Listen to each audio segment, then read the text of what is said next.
Thank you, Mayor and Council. Public, welcome to the August 1st meeting of the City Council. We are back with our technology tonight, so as a reminder, please keep your cell phones away from the wireless mic so that we reduce our feedback. Hopefully we have the audio set so that everyone in the room can hear. If you're having trouble hearing, make sure that you sit as close to one of the overhead speakers as possible. And hopefully everyone who is watching at home can hear us as well.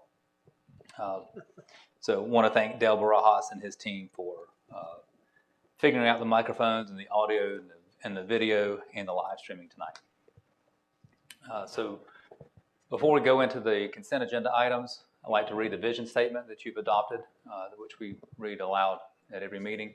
That Belmont will be a vibrant, multi-generational community that incorporates small town charm and heritage with an entrepreneurial spirit. So with that, we'll go over the consent agenda items. You've got several minutes from May and June. You'll notice the minutes from May 6th, regular meeting. And I want to thank the clerk for typing up 29 pages worth of minutes for the special use permit. I think we have one of our friends from special use permits is here. So I don't know where John's somewhere. But yeah, so 29 pages of minutes for the one meeting, so they're very thorough. You also have Watershed Review Board minutes from June the 6th, the regular meeting minutes of June the 6th, the workshop meeting minutes from June the 20th. Those are all in your packet. You have a couple of street closure requests. One is to close Main Street on Saturday, October the 29th for the BooFest. You have one that you heard at your last workshop for closing down Glenway Street between Main and the Bend there at Glenway in front of Station and Heirloom on September the 22nd, October the 20th, and November the 17th for the proposed Belmont Farmers Market. And then we have a new request from the Stowe Point neighborhood to close Gilchrist Circle on Monday, September the 5th for a Labor Day block party. And so they've coordinated that with our staff and public services and public safety. So we feel comfortable closing that street. Yeah. You also have kind of a technical item here, item 8 on the consent agenda, which is the adoption of a resolution ratifying an amendment to the charter for the Centralina Regional Council or the Centralina Council of Governments. There's a memo from the Centralina Regional Council as to why they needed to amend their charter. It has to do with ensuring that they are an income tax-free organization, right, and that that no private party can have any claim to their assets or revenue. And so they needed to amend their charter according to their attorney. Since we are a member unit of government for the regional council, we have to ratify their amendment to the charter. So it doesn't affect us, it affects them. Do that, along with all the other members. We have and this council hasn't seen an annexation request, and I don't remember the last time we had. Have. Have you had one? Smith Farms. Oh, last year. Okay. So it's been since Smith Farm. So this particular council. Oh, okay. That's not. So this will be the first one. So it all runs together. Easy, Jim. Easy. He's still new. So our process for considering annexation is a 3-step process. The first step is for the council to accept an annexation petition. And this is statutory language to authorize the clerk to investigate the sufficiency of that petition.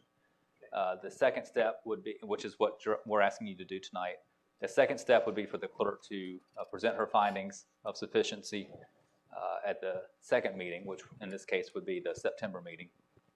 And once you've accepted her sufficiency statement, you would authorize a public hearing, and so which would be the October meeting.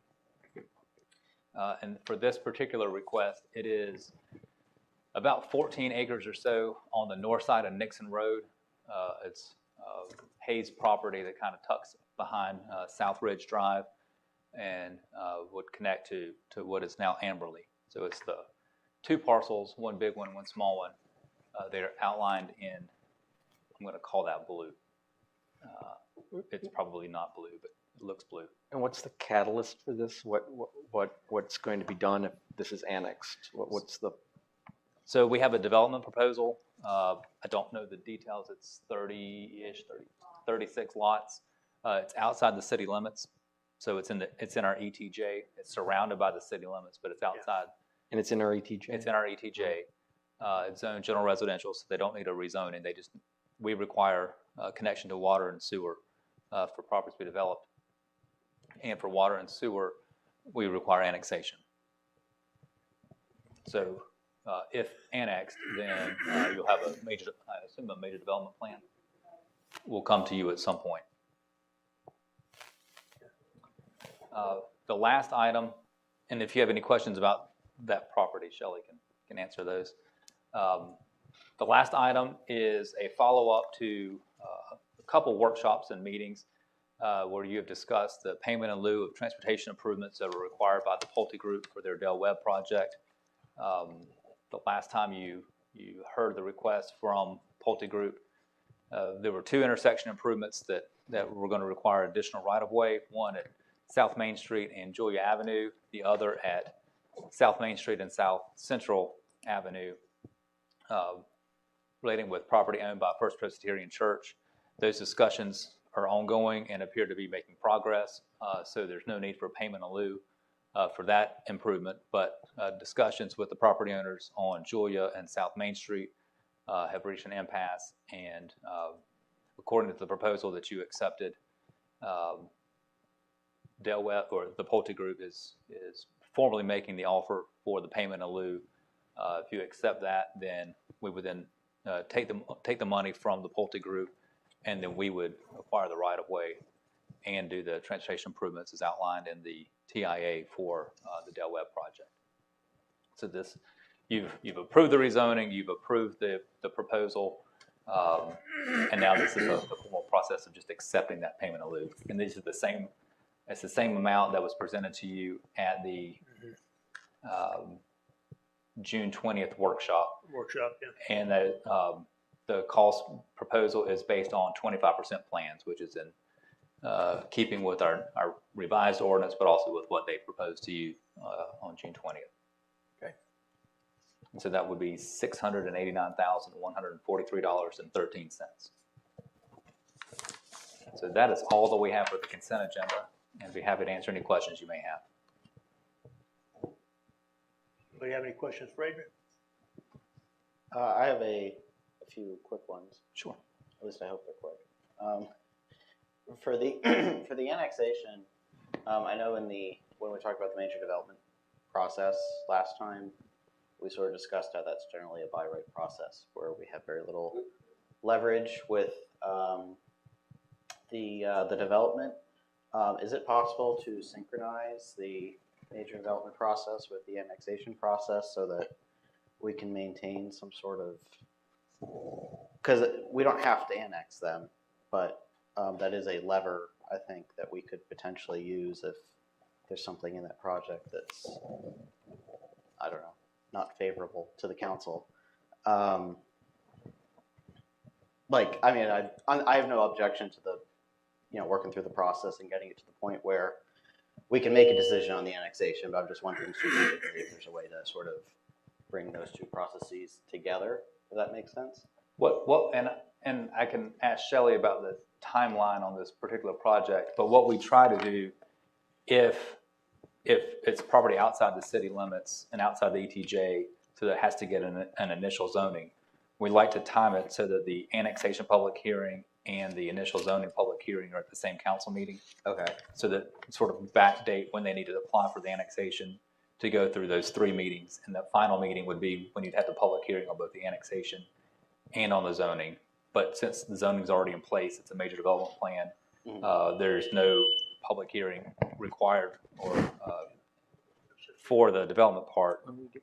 I don't know if it's time, but that's why I'd ask Shelley to let us know when you may see the major development plan for this project.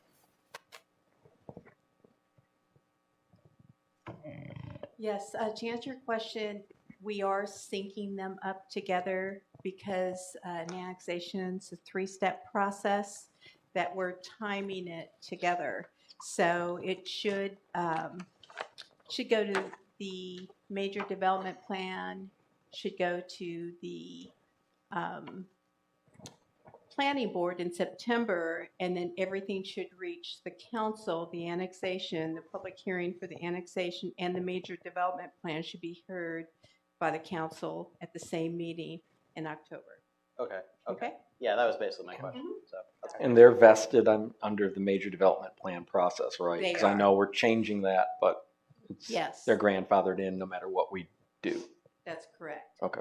Yeah, but I guess my point was, I'm assuming that whatever they're planning to do is dependent on having water and sewer access. Yes. So if they don't get the annexation, then Yeah. Thank you, Shelley. Right, so I just think we'll have to think about it, because I understand what you're saying, and it makes sense, but the fact that it's in the ETJ might throw a little wrench, that's another factor. That's not a factor in our other annexation Right. discussions, so I'm not sure how that would play into it or not. Okay. But we can talk about that. Well, plenty of time to talk about that. right. Okay. so be thinking of good questions over the next 2 months. Okay. And then I have a question about the payment in lieu, because I missed that workshop. Did we or do we need to take any sort of affirmative action around what we intend to do, like if we are going to proceed with the improvements as outlined in the TIA, or if we're going to do something else with that money that they're providing? So sort of my assumption is that we would, if you accept the payment in lieu, then we would use that money to make the improvements that are recommended by the TIA, which would require additional right-of-way, and then would put in that turn lane on Julia. Is it a left or a right turn lane? A left turn lane from Julia onto South Main Street. So if you want to do something different with that, I think you could, but I think it needs to be related to transportation improvements probably impacted by the Pulte Group's project. Right. No, yeah, I wasn't suggesting that we do something different, but I wasn't sure, because I know there was some right-of-way that would need to be acquired. So I wasn't sure if we had actually made a decision on whether that was something we were I interested think in we doing. said we were going to make that decision later at the, Okay. that we decided to accept, and correct me if I'm wrong, we had decided to accept the payment in lieu, but that type of decision as to how we were going to go about doing it was going to be made at a later point in time, because I don't think it needs to be, what are we talking about, 2029? This is a phase 2 improvements to 25. Yeah. 25? Yes. Yeah. And this would be triggered so phase 1 improvements get the Pulte Group through 400 houses, and phase 2 is triggered at house number 401. So they estimated a couple years, but basically it's not needed. According to the TIA, it's not needed until they're ready to build that 401st house. Okay. So we have time, but we could also do it more quickly if you accept the payment in lieu, because we would have the money would be sitting in our account. Right. We could make the improvement technically before it's needed, according to the TIA. Yeah, their concern was they didn't want to get partway through the project with the financial plan that they have and then find out that they couldn't proceed with it because it wouldn't make their numbers work. So No, yeah, that's yeah, why. it makes sense. I was just, since the ball's basically in our court, Yes. wasn't sure if we decided what to do with it yet. Okay. The ball, that is. I think Yes, so our options are somewhat limited because of the Mooresville case, is that we decided we more or less had to take the payment in lieu. Right. Yep. Yeah. Yep. Well, we didn't have to, but if we didn't, Then we went. they could not do it, and then we wouldn't get. Right. Yeah. Okay. So we'd rather get $689,000. Okay. and if I know the acquisition right of way might entail something that none of us really want to do. Yeah, that was So kind of what I was that's- getting yes, at, was yeah. if I had missed a decision on that, which No, I didn't it- think I had, but and, okay. as far as the mechanics of that, then once you're ready to authorize us to begin that project Mhm. using the Pulte Group's money, assuming that you accept their money, then we would then reach out to those property owners and start the dialogue with them. We wouldn't jump to. Right. Yeah. That, yeah. Yes. that which must not be named. Yeah, so we would have a softer process, and hopefully that will be productive. Okay. Ready to call meeting to order? Well, did you have any other questions? I just had one small request to add to the end of our, and I'm sure I'll regret saying this because it looks like we have a relatively light agenda. Wondering if we could just have a quick, like, 5-minute conversation about whether we want to revisit our approach to apartments outside the boulevard, and provide some direction to staff on that. I know I've talked to some of you kind of on and off about this. I think we have that programmed for your workshop this month. Oh, I think so. okay.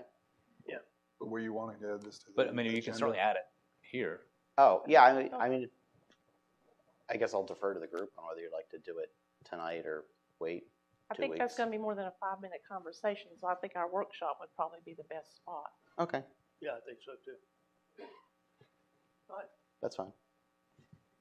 I mean, I'm speaking what the rest of the group think. Well, let's go ahead. Oh, Anybody well- got anything else to say? I mean, that's fine. If you want to bring it up tonight, you know, as an item, we just, when you go to set the agenda, you can add that, and that would be item 7 on the regular agenda after the code enforcement update. But that is, so when, and it might have been the workshop you weren't here. when we Yeah, talked about that's the a recurring theme here. prioritizing. We make all the decisions when you're not here. I sorry. know, right? I go to the beach for a week and, like, you know. But Is so, it this month that we're discussing it? yes. So we'll meet again in 2 weeks, unless there's something you want us to look at prior to that. It's your meeting. I mean, considering it's gonna be a long conversation, could we not put it in 2 parts, start the discussion tonight, and then where that leads goes to the workshop? Martha doesn't agree. I don't, because the whole idea that we did what we're doing with our meetings and our workshops is so that we were using our time efficiently. And so that just doesn't sound like it to me, because that's just my personal opinion No, from that's looking fine. at this from the historical perspective. Knowing this council and the amount of discussion that we have, which is all fruitful discussion, I just think we're better off to put it into the workshop, Yeah. because it may take us 2 workshops. And I think Work it's it out. more really designed, since we're providing direction, we're not going to take votes on anything. That seems more suited to a workshop in terms of like brainstorming and, you know, fleshing things out and then giving direction to staff, whereas, you know, our regular meetings are more for voting on things that have been presented to us, so. That's fine. I didn't know if it would just be. Yeah, easier I to throw didn't it. realize it was on the agenda for this upcoming, because I knew we were talking about the River Keepers, and I assumed that was the crux of the meeting. So. My understanding is that's going to be a 15-minute-ish presentation Oh, you don't give us enough credit. on their side. You can ask an hour's worth of questions if you like. Okay. But yes, we do have that put in for the August workshop. Which is Okay, that's fine. Did you say 2 weeks from now? Yes, sir, Okay. the 15th. We ready to call meeting to order? Everybody ready? Okay, yes, sir. Okay. Jim, you're gonna do the invocation, and Martha, you're gonna do the pledge. Do we need to set the agenda first or is that after? Set the agenda first. I'll move to Motion. set, oh, sorry, go ahead. Let's motion to set the agenda. I'll second. Okay. All in favor, say aye. Aye. Okay, let's move on. All right, let us bow our heads and pray. Heavenly Father, we ask that you continue to bless the city and bestow your wisdom and guidance upon us. We pray especially for the victim of the tragic accident several weeks ago and her family, and that you provide healing for the community in light of those tragic events. And we ask that you continue to bless us and maintain us in our prosperity and continue to guide us in our deliberations tonight. We ask all these things in your name. Amen. Amen. I pledge allegiance to the flag of the United States of America and to the republic for which it stands, one nation, under God, indivisible, with liberty and justice for all. Okay. We've got several people signed up. Do we want to approve the consent agenda first? I will move to approve the consent agenda. Second. All right, all in favor, say aye. Aye. Consent agenda is approved. Okay.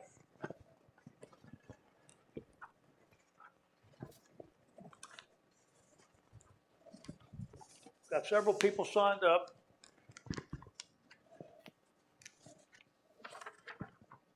If I can find my page. Here it is. Okay, public comment. All speakers have 3 minutes to speak. They must sign in with their name and address and be respectful of the city council, staff, and public. And there's no discussion about the items that are brought up, but they may ask staff to, city council may ask staff to follow up with the speaker on his or her concern, separate from the various public hearing items. So John Russell is the first one to sign up and speak. Jamie, what was that in terms of the time limit? 3 minutes. Welcome back, John. Now I know why he said that. Yikes. I feel like I've used most of my time just walking from the back of the bed with the only seat available. I'm John Russell, 23 Circle Drive in Belmont. It's good to see all of you. I'm here tonight on the Lee Street and Park Street stormwater issue, and only with one request, and that is that we ask that one of you as council members ask the city manager to put this on an upcoming work session or a work study agenda so that we can discuss this with all of you. I've recently been asked by 4 of the residents, see if this is an old issue. Probably a lot of you know more about it actually than I do, and I know it's well documented with some videos and news reports, but to see if we could facilitate some type of discussions and bring this to a resolution. It's been around for a while, and we think I've written to the city manager and to the city attorney, had some discussions with them, and been advised that maybe the best way to do that is to present this at a work session. So our request tonight, my request on behalf of the neighbors, is that this be put on a work session agenda. What we've been told is that the only way to do that is to have a member of council request the manager to do that, and then we'll do that. So that's our request. Beyond that, I hope all of you are having a good summer. It's good to see all of you, and looking forward to some warmer weather. I think Mrs. Stowe said she'd take me skateboarding once that comes around. So thank you all for your, and I guess I also should say thank you for reading 29 pages of type minutes on the special use permit. Thanks. Thank you, John. Next we have signed up Brent Bummer.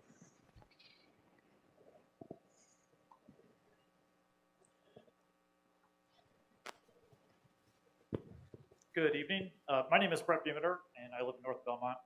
I'm here to talk about trees, but I'm going to bury the lead a little bit. I'm a member of the Park and Rec Advisory Board. I'm a former accounting and finance professional, and I shifted about 15 years ago, became a tech consultant. Now, a couple decades ago, while I was still in finance, I worked for Motorola. They were the #1 cell phone maker in the world, and they lost that title, their status, and their business because they outsourced too much expertise. They lost oversight of what was going on, and ultimately they went bankrupt, not once, but twice. They just didn't find out in time the first time. In 2005, I became a whistleblower for the federal government, turned in 21 people that broke all sorts of laws that you probably don't want to hear about, but turned them into the IRS and the Department of Justice. It was an example of what happened when they lost control. Now, this isn't nearly that scale. The city is looking to potentially outsource a portion of our IT to a third-party company, and I would encourage you to be cautious in pushing anything outside of the city or outside of our staff. We need the expertise in the city, even though sometimes it can look like you'll save a few bucks by going outside of the city. We need the expertise for a lot of different reasons, but when we lose it, we lose the person that knows how to manage the problem when it comes up, or manage the consultants that we're dealing with, and knows the importance of what's going on. Sometimes a consultant might tell you, but if you don't have that person to I'll let you know that you don't know how important it really is. Now, where's the rubber hit the road? Up in North Belmont, we have a few dozen trees that are overgrown on Llewellyn Street and Pleasant Street, and I'd really love to see those solved. Despite many requests via phone and the report of problem system through the IT department, we've seen no progress for a couple of months. Now, our tech system crashed a couple months ago. I turned it into Seth. It was back up about 4 to 5 days later after receiving an update. And in the update, we no longer have the ability to track the things that we report to the city. I can't see if anybody's seen it. I don't know if it's lost. I don't know how many of my neighbors have done the same thing. It's a black hole. We don't have the transparency to the good work that everyone's doing. And even though I'm personally a proponent of cost of living increase for staff, when I don't see the results, when we have lots of problems, when all my neighbors see the same problems and no progress, it's hard to support that and have the same passion that paying extra when we're left out or left behind in this. So this is just a small example, but you've got this coming up today. You know more about why you need this and the portions of things that the company might or might not pick up from Seth, but keep in mind, these are the things that give you control over the city itself. Thank you, everyone. Appreciate it very much. Thanks, Brett. Next, we have signed up to speak Chris Harden.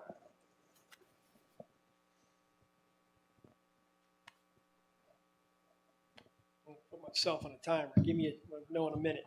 I'm actually from the Conservancy neighborhood of McLean, and the reason 723 Wood Lily Court Drive in McLean Conservancy. The reason I'm coming here is we've had a lot of unusual stuff going on with the developer down there. They're filing tremendous amounts of new paperwork. They've changed the CCRs over 43 times. They also have made it so they are the sole arbiter of any changes in the neighborhood. Very unusual and unprecedented. A little bit of background. I'm a farmer and engineer, but I've also dealt in the early days working with John Crosland, Smokey Bissell over in Charlotte. So I saw how they graciously ushered those neighborhoods in, and I know that something's not right here. First thing we see, the ARC guidelines already signed have been changed several times and doubled in size. We're picking on stuff like whether you can have a rooster statue or a person statue. People are getting violation notices on that. Several things with ADA compliant. People put sidewalks in their backyard just to protect their elderly ones, and that they're getting fines now. Unusual. 2/3 vote to change these guidelines and to change the ARCs has not been followed. It's being pushed by a Gaston County Property Management Association and not getting good, very legal review. Recently improper and really borderline illegal fines, threats of liens, and primarily going to elderly members in the McLean Conservancy, and that's why I'm speaking up. We've got one representing a family member here. They're scared. Okay. HOA and the association will not allow review of the finances. They'll let you see the checking account, but not the finances, and they will not get anywhere near an audit. Everything's been done on Zoom, and they say it's fine. Don't worry about it unless you want to pay for it. The other thing is the CCRs, the covenants and restrictions, very unprecedented. Do not in accordance with 47F. We had an attorney review it. He says, check your Gaston County records. And we saw 43 different changes, 14 that directly involve the Conservancy, and it's very unprecedented. The developer is local. Won't mention his name out of respect, but he has outside folks who are doing things that are very non-standard for Belmont, and to be honest, it's scaring people. Also, they're not getting grass cut, things like that. But it's really the nature of the fact that it's a heavy-handed approach, very unprecedented for Charlotte, very unprecedented for Belmont. Just want to make you aware of it, and we'd like to put that in the public record. I do have a partial copy of all the changes. When I went to Gaston County and they saw all the changes, the lady goes, wow, never seen that before in Gaston County. So we have a speaker after me who will talk about some of the struggles she's had. But the biggest concern now, they're giving fines to people with elderly folks for even ADA compliant issues and cracking on them within 100 days or within a month. That's a concern. Just want to make you aware. Thanks, Chris. Appreciate that. Next person we have signed up to speak is Maggie Quincy. Yes. So I'm Maggie Cuenca, and I live at 435 Trillium Way in McLean Conservancy. And Chris was just mentioning, we recently received violation notice and stating that we would be fined $100 per month installation because we put a small sidewalk for my elderly mother-in-law that, needs it for safety reasons, and it allows her to go into the garden and walk out to the side. So I just wanted you to know that within the ARC, when we first moved in 2017, it was perfectly doable to have the sidewalk. And since they've made so many changes recently, there's like 28 pages of the new ARC, and it's really confusing. And the reason why we put the sidewalk is because we had asked them several times because we've had drainage issues, and for the safety of her, condition, we wanted something that would allow her to walk, and we figured it was covered under the ADA Act, and it keeps her safe to, walk as an elderly to the garden areas. So we just wanted to bring this up because we're getting these threatening letters and a lien towards our home and charges because we have this sidewalk that's keeping our mother-in-law safe. So we just wanted you to know that's intimidating for us, that I'm intimidated and afraid with this letters and notices. I can just imagine everyone else in my community that are retirees and are elderly that are getting these notices. It's kind of catches you off guard. You feel like you're just going to get locked up. Yeah. So just wanted you to know how concerned and how we feel. Thank you. Thank you. All right. That concludes the consent agenda. If anybody wants to ask any of our staff or anything like that about any questions about the way you have things settled, please do. Okay. And Mayor, just for the record, Paul Bruchon sent a letter to you, to the council, the planning and zoning staff, and to me back on July the 19th, and asked that it be included in the record. So I've sent that to you, but it's regarding the proposed Central Park South subdivision on South Central Avenue. So we'll get his comments that he submitted to us in writing, put those in the record. But I just want to put that out there since he did request that it be added to the public comment record. Okay. All right. Next item on the Do agenda. we want to read that into the record or just post it? I can. It's short. I can read it if you. Kevin, just for people For the listening. benefit of the audience, sure. So this is from Paul Bruchon, P.O. Box 9, Belmont, North Carolina, to the Planning and Zoning, City of Belmont, and City Council of City of Belmont. Just because something isn't illegal doesn't mean it's a good idea. Case in point, the proposed Central Park South subdivision. Its proposed McMansions, even if supposedly energy efficient, will pollute the air everyone breathes more than what houses built to the same standard but half the size, because they will require more electricity and or gas to build, heat, cool, and one day demolish. The developer won't get charged a penny for dirtying our air. It would take a dozen occupants in each 3,000 square foot McMansion for each person to have 250 square feet of floor space, which most people are content with or even pleased to have within my lifetime. And he had statistics that I didn't include here, but we'll have for the record. Anything I can think of, including tiny homes and multi-story apartments, would be better than these monuments to selfishness and excess. When will we start thinking about the implications of the word enough? A stockbroker once told me, it's not the fool who asks. Developers ask, but the city of Belmont doesn't have to say yes. Sincerely, Paul Bruchon. Okay. Thank you. All right.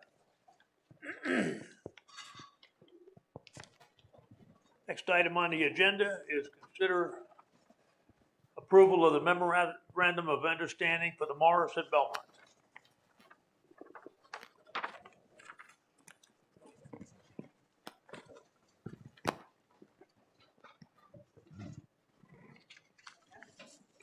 All right. Can you guys hear me? Just want to make sure. Yeah. This is working. Yes, Okay. make sure you speak into the microphone. Oh, okay. There we go. Don't drift away from it. Perfect. This item is a continuation of the discussion that was held in July related to the Morris Belmont's request for City Council's consideration of a memorandum of understanding related to the Abbey Creek Greenway.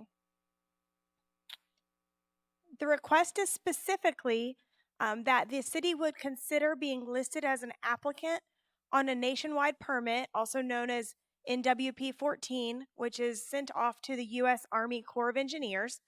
And this permit would be specifically for a culvert that would be located within the developer constructed portion of the Abbey Creek Greenway associated with the Morris's development project. The reason that this is being requested is because of access limitations on site for the construction of the originally approved bridge, as well as rising construction costs, which are affecting everyone across the board. And so that's what's really driving the desire for a consideration of a culvert versus a bridge. So originally, from our communications, the developer had been considering both options, and now they're asking you for your consideration of an MOU to make a culvert crossing possible here. If the culvert crossing was included within the residential development's nationwide permit application, it would cause the mitigation threshold to be cumulatively exceeded, meaning that the development team would have to perform additional mitigation potentially. And in addition to that, since this is really a linear transportation project as opposed to a nonlinear residential construction project, the scopes were slightly different. In talking with the applicant further about the request, they also shared that typically the applicant listed on these permits is the entity ultimately responsible for the improvement. And so because the Greenway will be granted to the city as a public amenity upon its construction and acceptance by the city, they're seeking your consideration of an MOU request for this improvement. As a part of the Memorandum of Understanding being presented here tonight, the Morris agrees to cover all time, costs, and everything else associated with processing the permit application and the management of that application throughout the entirety of the process, as well as still agreeing to construct the stream crossing as originally proposed and approved, as well as any mitigation that might be required as a result of the permit application to the Army Corps of Engineers. The benefit to the city of this request, however, is that by agreeing to be listed as the applicant on the permit document itself, the Morris team is offering to install a new 1-inch water service along McLean Street that would allow for a future water feature or connection if the city and or the development ever desired to put one in place. It would also include the widening of the 5-foot sidewalk that's currently approved in front of the Morris project along McLean Street to flare to 8 feet in order to meet up with another commercial project at that site and or the future Abbey Creek Greenway project if council elects to move forward with that. But either way, our ordinance requirements for commercial development for sidewalk are 8 feet. So regardless of the future decision about that project. As well as a benefit for the city would be that a culvert crossing costs less and may be easier to maintain than a bridge for the ongoing maintenance for the city as a whole when we accept that. And so along with this request are just some graphics, and then the applicant for the Morris is here to answer any questions you may have or explain the reasoning for this request a little bit further. So on the screen, what you see on the right is a general location map of the Morris at Belmont's development site, leading from McLean and Brewer Street, which connect at Park Street on the left, all the way down to where it abuts the Adams Bluff neighborhood on the right at their project boundary there. So close to the Adams Bluff connection is where the culvert crossing is proposed to be located. And then closer to McLean Street, as noted, is where they are offering to flare that sidewalk for future connection and extension, as well as make that 1-inch service line available and install that during their scope of work. On the screen here, you'll also see a map showing the constrained areas, and I'll let the development team talk a little bit more about this. But what's shown on the screen for those who may be able to see it is a map showing both the permanent greenway easement through the development site, as well as the disturbance area, an area that they're hoping to minimize clearance of in order to protect as much of the tree canopy as possible. And so with that, at its tightest point is about 19 and a half foot of cleared and graded area. That is a challenge to try to navigate the originally proposed bridge crossing. And so that is one of the main reasons the development team is requesting your consideration to utilize a culvert instead. So with that, I'm happy to answer any questions you have and or turn it over to the developer to share a little bit more about this request before you. Anybody have any questions for Tiffany? I guess a couple. Sure. Okay, so this future water feature that's undetermined, we don't know. We'll have a line going somewhere, but its use is undetermined, and it's undetermined who would pay for whatever feature. Right. So it's there in the event that another feature was ever desired. So it is stubbed out to be right outside of the right-of-way. That area is within one of the areas being explored for a trailhead for the Abbey Creek Greenway. So if that project does move forward, there would be a stub out that would allow for a future connection and offer some utility for the city or cost savings for the city to be able to tap into that. If that project does not move forward with construction, that line will be there in the event that any other water feature was ever to want to be added, whether that be just a hose spigot for maintenance or washout or anything like that, or if they wanted to utilize it for their own open space or greenway. All right, now the length of the sidewalk that would be widened from 5 to 8 feet, how much sidewalk are we talking about? Sure, let me go to that exhibit. I'm gonna, for the exact linear foot, I'm gonna defer to this engineer ballpark? for the project team. It looks like, is that about 70? Okay.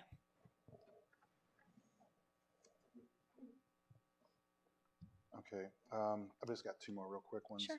And let me ask you this, if ongoing maintenance was a concern, why was a bridge ever considered? I mean, if this is the way to go and, you know, saves money and reduce cost, why go down the path of considering a bridge?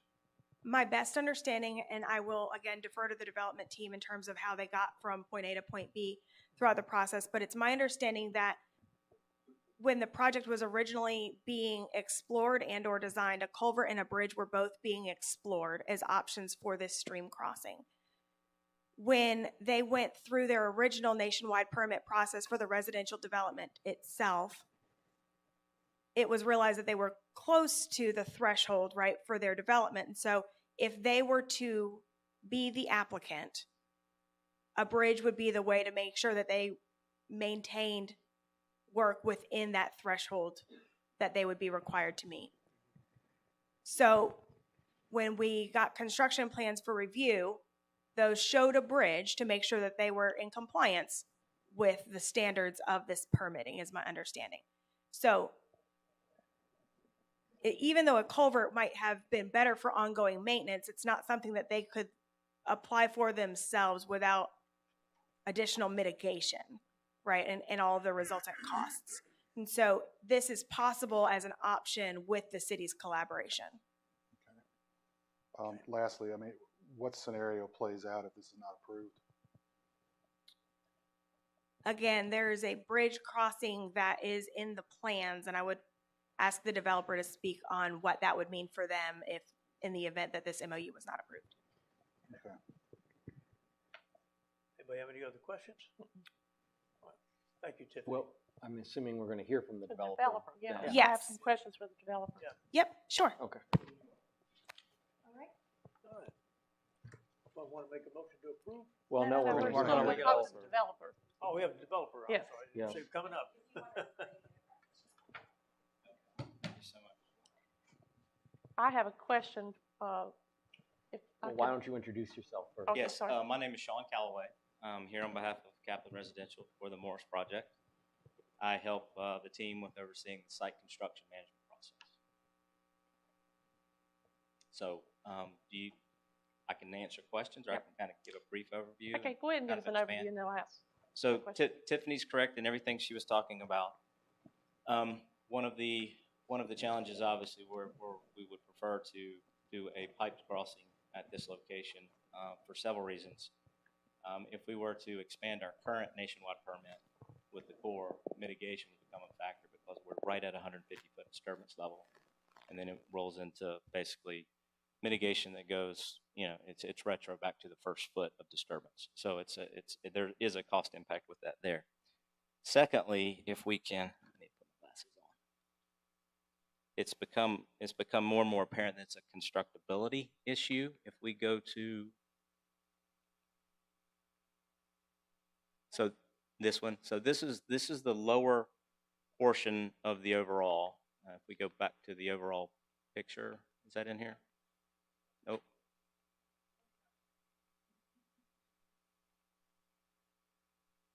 Might have gone too fast. Okay. Yep. No. There it is, to the right. So is it okay to approach the screen? So the proposed culvert location, our access point is all the way up here at this road, which many of you have seen graded already. So we're looking at 1,500, 1,700 feet of access down to it to do the construction. That being the detail, there's portions of this greenway that will be cleared to roughly 20 feet wide. So we're trying to save as much of the tree canopy as possible on either side of it. We'll have a 20-foot wide cleared area that will be graded for the 10-foot driveway, the path.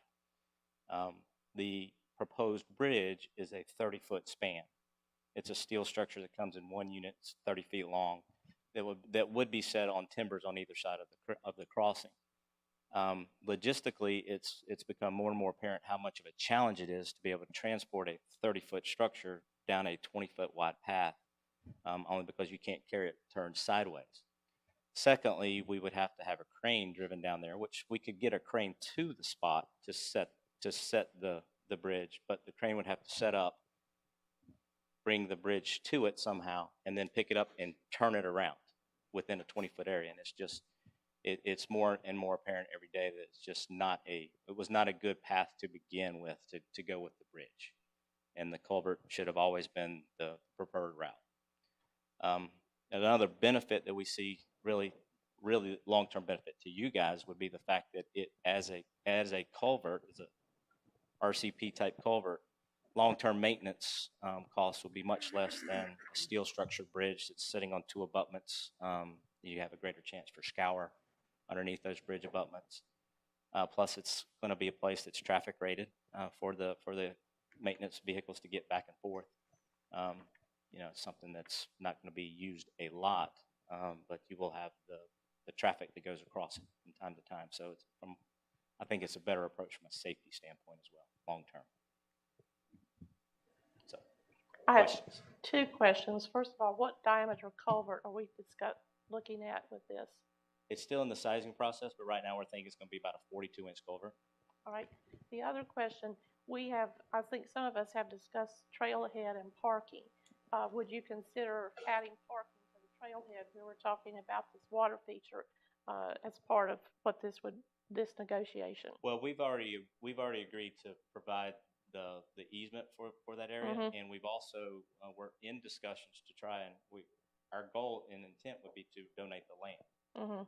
But we're waiting to hear back if it has any impacts on our open space requirements for the project. If there's no impacts to that portion that basically would put us in conflict with it, the donating of the land for that trailhead is actually a developer's preferred option. But actually putting the parking in, constructing it, no, ma'am. They're not wanting to do that. They're not willing to do that? Not do the construction of it, not at this time. Because in other words, if we're helping you save costs, that's one thing that would help us on the other side of it. The one consideration with parking there is that it's actually underneath a Duke easement. And so while, we understand that request, we need to actually get permissions from Duke to proceed with any construction underneath that easement, which may have an impact on timelines if it was done by the Morris's team versus the city. And that's where the parking would be? Correct. So not in its entirety, but a large portion of that parking is tucked under, is proposed and designed to be tucked under But you're talking about paved versus gravel. There shouldn't be a problem with gravel though, should there? That has not been explored by. Okay, because I think that's something we need to look at. All right, so I asked Tiffany what the scenario plays out if this is not approved, and she deferred to you. If the permit's not approved by the Corps, Well, if we don't decide to partner with you Oh. on this or be the applicant. we will have two options. One, we will proceed with the bridge and figure out how to make it work. We might have to have some discussions about some more trees to come down, but we would need to get into that and study it. There's a possibility we can find a bridge that can be broken up into sections. I'm not sure if they make them that way, but we can look into it. And the other option would be, modify our existing permit and then have the impact of the mitigation costs. Let me ask you a question. I mean, I know you guys were planning this out, but I'm just curious, how do we get from the initial plan to here? Because when you guys were talking about a bridge, distances are defined. Right. I mean, 1,500 feet at the very beginning is the same as it is now. So how do you guys at that stage say, staff wants a bridge, we can do that? Sure. That's a very good question. Yeah, how does it happen? I'm not exactly sure how we got to this point where the bridge was something that was what the original intent. Our position was always we want to have the option to do a bridge and or pipe crossing, but continue to move forward with the project. With the overall construction that you see out there right now. The Greenway system's not coming online until June of next year. Is when our intent is to have that completed. And as we started to explore it further, to talk about the permitting with our wetlands consultants, is when it came out, well, if we do it again under the existing permit, that's when the mitigation is going to kick in. Okay. So it came about in the process. I have a question or two, maybe. Do you know what the cost difference is between the two, or what the delta is between a bridge versus a culvert? The bridge quote we had from the contractor was around 125. Mm-hmm. We don't have the final pipe design, but I would think that we're probably in the 75 range. So I think we're 50 to 75,000 different. Got you. I'm just throwing this out here just as a curiosity. This might be directed towards parks because I don't know what the legality is, but are we able to request the difference between the bridge and the culvert and put that money towards the actual project on our side for the development part of it? Does that make sense? Are you thinking like a payment in lieu? Yeah, kind of almost like a thing? payment in lieu. And so instead of doing the bridge, they're doing the culvert, and then we get the difference between that and we put it towards our project on the city side of our funding. It's an interesting idea. I mean, I guess you agree. I don't know that there's any enabling, but anything in our ordinance that allows us to take that might be an exaction. Shelley's shaking her head. I just wanted to offer one point of clarification is that staff has not made a specific request of a bridge versus a culvert or really stated our opinion either way. And it wasn't a condition of the conditional zoning approval. So it's not something that's a requirement by ordinance for them to do one versus the other. In fact, when we were looking through the original visioning for the city's greenway as a whole, and we did the fly through back, I believe in 2020, this is one of the images from there, and you can see at that time there was a culvert envisioned at that exact location. It's just that when it came through for construction plan review, what was proposed at that time was a bridge. And so it's always been one of those design features that's been, from staff's point of view, as long as it can achieve the greenway that was conditioned as part of the conditional zoning, how it was accomplished was not something that was a staff-directed initiative. So why are we here discussing it then? Is it just because it appeared on the construction plans? Because we need to be the applicant if we're Right, gonna it's do the just to be culvert. the applicant on the permit to getting it done. And we are asking for your assistance on helping out with the applicant, as it's part of the overall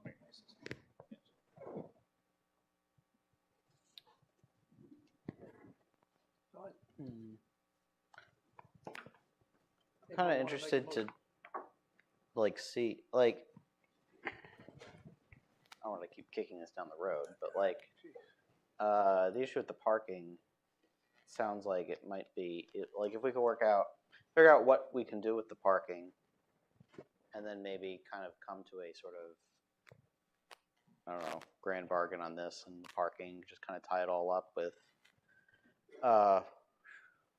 one agreement, because like I mean. I guess it's hard to get too excited about a wider sidewalk and a water line that may or may not get used. But we'll definitely need the parking. And that is something that I could see being a real asset to this project. And it's almost sounding like we may need to kind of come to some sort of agreement on that with them anyway, and given the presence of the Duke easement. So I'm wondering if it makes sense to kind of do all the horse trading on this and on the parking in one agreement once we figure out what we can do with the parking. If that makes sense. Well, if it's under Duke power lines, I mean, there's nothing that can be done there. Put a parking lot, I guess, is one option. You can't put a permanent structure of any sort under power lines. So the fact that they're giving that to us, there's no use for that land for you, possibly parking for yourselves. We have the one road that crosses underneath it, but no other use. Yeah. So there is value there for the parking, but there's nothing else to be done with that land. And when we're saying it would be good for the project, I mean, we're still waiting for our final numbers on our end of it. The project may or may not be a go on our end, depending on the numbers we hear. I mean, at least for me. Yeah.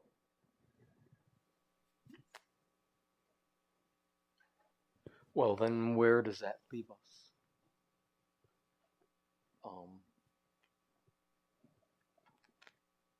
Is there anything to be done with parking? If there's not, then we might as well decide this today. But where might that go, Adrian? So, and I would defer to Tiffany and Shelley on Duke's regulations and what they allow under their major easements. I don't know if this is distribution or transmission, but there's some things you can do and some things you can't do, like structures, but you can bisect it with parking or streets. Sure. So under the understanding that the development would grant an easement to the city and the city would be presumably in control of that portion of the site, we've started conversations with Duke Energy to talk about what would be allowable and the permitting and approval process for improvements underneath their utility lines. We have not gotten a final determination or stamp of approval yet, and that's part of the city's portion of permitting to date would be to go through that process of approval with the assumption that the parking improvement would be included as a portion of the city's scope.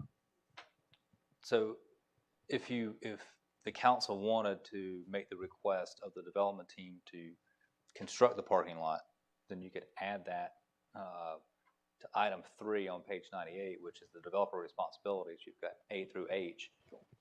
You could add I, that developer would construct a paved parking lot in conformance with Duke Energy requirements.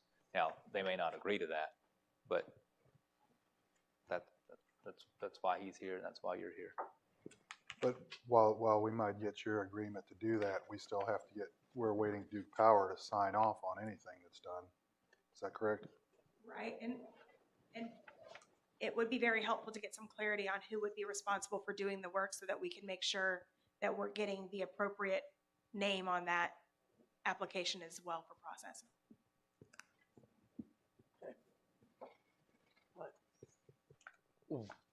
Well, what are you thinking?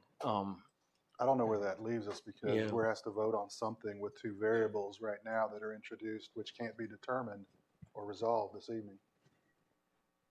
if I understand it correctly, where you can't say we'll pave the parking lot. You probably have to go to someone else, and you can't say whether Duke's going to approve this or not. So making that part and parcel of any agreement that we'd sign off on tonight wouldn't, I mean, as far as I go, it wouldn't be smart on our part, because we would be tying ourselves to an agreement with two variables that may not come to fruition. I mean, I may be wrong, but that's how I'm seeing it. Right, I mean, I will follow council's direction. I will say that while we have some initial estimates for the parking lot improvements as a whole, and that those would be segmented out as part of the proposed bid package in order to provide the pricing, we would have a parking lot improvements number as well as the rest of the entirety Greenway number, and then add those together. That project has not gone out to bid. We don't have a final number yet to know if we're talking apples to apples with the development team in terms of costs and benefit of that negotiation. And again, we have started those initial conversations and gotten some favorable comments. However, we don't have an approval on the Duke easement improvements at this time. What do you And recommend? speaking on behalf of the developer, I can pretty much be certain that they will not be interested in building a parking lot, in constructing a parking lot. We were, they were just reaching out for an opportunity, in continued working together on this project, since it's part of the overall Greenway system, and then the several thousand feet of paved traffic rated trail that's already going to be part of what the agreement is. Adding the sidewalk and the water line, and some small things to help with the construction of the parking lot was something that could easily be coordinated right now, and done. I mean, based on that, I'd say let's just vote. I feel like we've belabored this as much as it can be belabored. Let's just vote, and if it's yes, that's fine. If it's no, that's fine. But I think we've followed this, down as many paths as we can, and if the answer's no, then the answer's no. If it's yes, then it's yes, but I'm not sure there's any benefit to continuing, even if we pursue the issues that we're interested in. It sounds like the answer is going to be no from their side, and this isn't condition. This isn't a condition. It's a contract. It's negotiation. So, they don't have to do what we say. So, that would be my thought. I'm fine with that. So Yeah. we're basically calling the question. Yeah, I'll call the question. I mean, I guess I'll make a motion to approve. I'll second. All in favor, say aye. Aye. All opposed? Opposed. Opposed.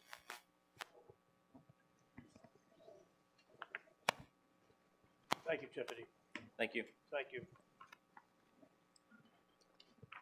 Next item on the agenda is consideration of an amendment to contract with the Apex Technology for additional IT services. Thank you, Mayor. I don't have a presentation for this. I did send you the proposed, or the agreement from Apex. I did not include it in the packet because it contains confidential information, but you've had this electronically for a couple weeks, and I printed it out for you. I did receive kind of a summary of what is being added in terms of scope of services, and it's primarily for cybersecurity, and that is a little sort of 2.5-page handout that Apex provided me this afternoon. They were hoping to be here to answer questions. Unfortunately, they were not able to be here, but they did just want to kind of give you some bullet points as to what else is being, what we have requested and what they're recommending for cybersecurity. But we have contracted with Apex Technology Corporation to be our basically IT help desk provider since 2019. This is the third different vendor that we've used since I've been with the city. We've been very happy with Apex's responsiveness and with their help. And so they have a 3-year contract that's up for renewal. And Seth was working with them on what we needed as far as the next contract, the next 3 years. With Seth Norcott's resignation in July, a lot of the work that he was doing to supplement what Apex was doing is no longer being done. And Seth spent a lot of time worrying about cybersecurity and combing the dark web to look for things, and found all sorts of potential attacks on us and potential security breaches, and was able to mitigate those and to work with Apex on that. So a lot of what he was doing is included in what Apex will be doing. So we do recommend that you approve this new contract with Apex that will have the additional cybersecurity components to it. This enables us to utilize Apex's cybersecurity team. Mm-hmm. So it's not just Seth. Yeah. And one of Seth's big concerns that he expressed to me was he couldn't stop worrying about cybersecurity. And I know Mark has mentioned that, Parks has mentioned it as well. This is a huge area of vulnerability for cities. We get hit all the time. We're able to thwart them, thank goodness. But there have been several agencies and cities, and even Mecklenburg County, that were hit with cyber attacks and ransomware, and had to just shut down operations until they could get it fixed. So one successful attack will take us down for a while and be very expensive to get back online. So even though Seth did a great job, he was one person. And so he was afraid of going on vacation because he's worried about being too far away when an attack happens. So this will allow us to utilize multiple people with their cybersecurity team. Of course, there is a cost increase for this proposal and for the new services. The first year cost is about $51,000 a year more than what we were currently contracting with Apex for. And then there's some setup charges and one-time charges for onboarding and training. We'll be going things like multi-factor authentication, which are annoying but needed. And so we don't have that currently. That's something Seth was working on getting us to. We will, as staff, we will not like this at all. But as staff, we will also like having a system. And so, without doing these sort of minimal things for cybersecurity, protecting us as users and making us do a little bit more to verify that we're the appropriate users of our email and our system, it's worth the inconvenience. So we do recommend that you approve this agreement with Apex so that we can continue with our current level of service with them, and add the cybersecurity component as well. And I'll be happy to try to answer questions about this, but this is well outside of my area of expertise. Adrian, if we approve this, even if we have somebody who we think is wonderful in IT, this would still be something that we need to do based on what you're saying from the history, right? Right. Okay. I can speak from firsthand experience. You don't want a cyber security issue and to be shut down for days. Because this could this would have access to residents' personal information. The year one cost at $51,000, is that ongoing? Do they reduce after the onboarding and training? Well, it's 63 for the first year and then 51 for the second and third. Yes, there's $12,500 of one-time fees in the first year. And that's like the setup fees. And I mean, I would agree with the comments that were made by Brett during public comment. I would, prefer not to outsource things. I would have rather kept Seth and given him an assistant. But, we are where we are. And it sounds like even Seth said it's more than one man can do. So, I mean, I would be in favor of it. Yeah, I mean, there are some advantages to having something like this that basically needs to be on 24/7. You don't want your cybersecurity to be dependent on whether your IT person is on vacation or not. Yeah. So I think this is probably something that we would probably need to do eventually anyway. I did have a question because I noticed their first recommendation here is a cyber liability insurance policy. Do you know if it's something that is currently included? I'm assuming it's not since it's a recommendation, but. And that's something that I've talked to Seth about, and separate from this discussion, I'm also on the League of Municipalities Risk Management Services Board of Trustees, and cybersecurity is one of our biggest concerns across the state.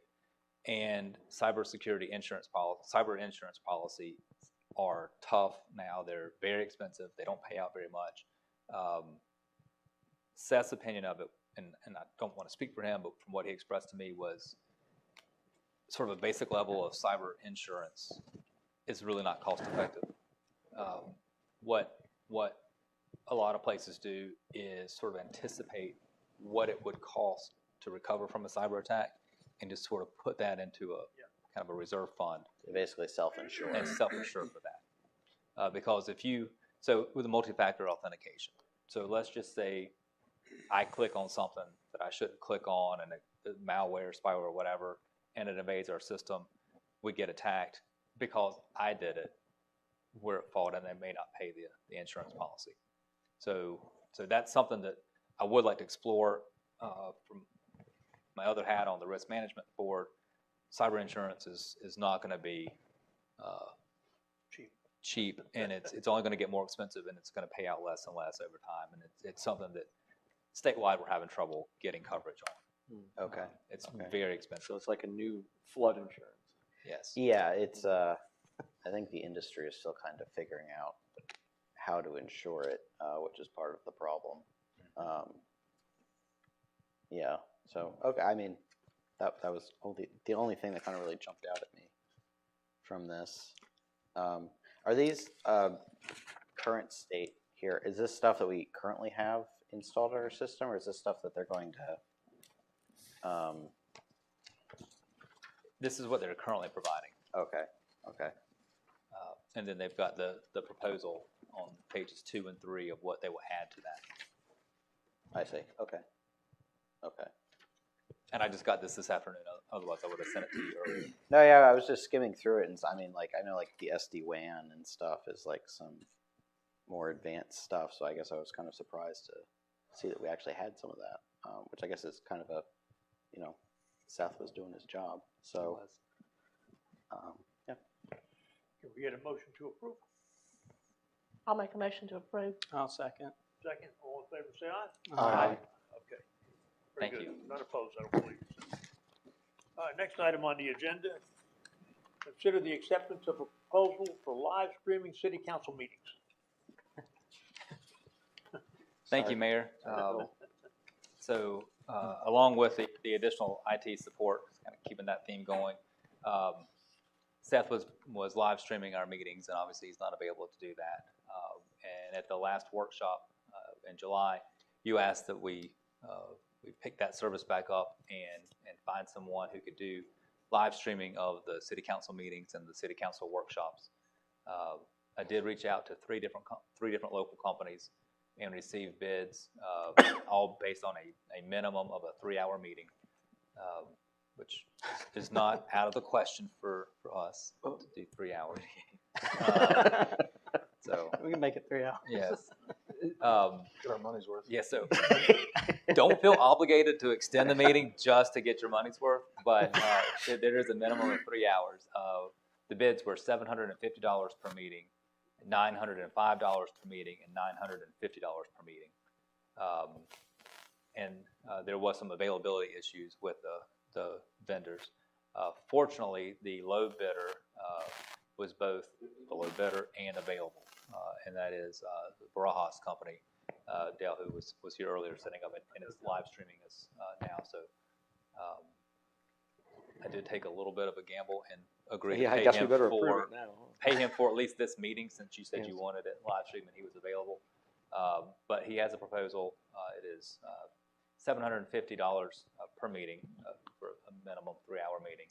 If we And have, that's And this, flat. I mean, it's not like, so if it's $750 per meeting, whether it goes 1 hour or heaven forbid Or 5 hours. so I could get clarification. My understanding is it's be $250 an hour, but with that 3-hour minimum. and is this by meeting, or is there like a contract that we're going to sign for a certain duration? Because obviously when we do fill the position with Seth, I would hope that this would fall back within that position.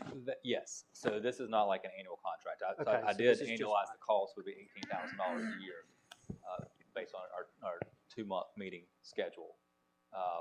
But no, this would be as needed.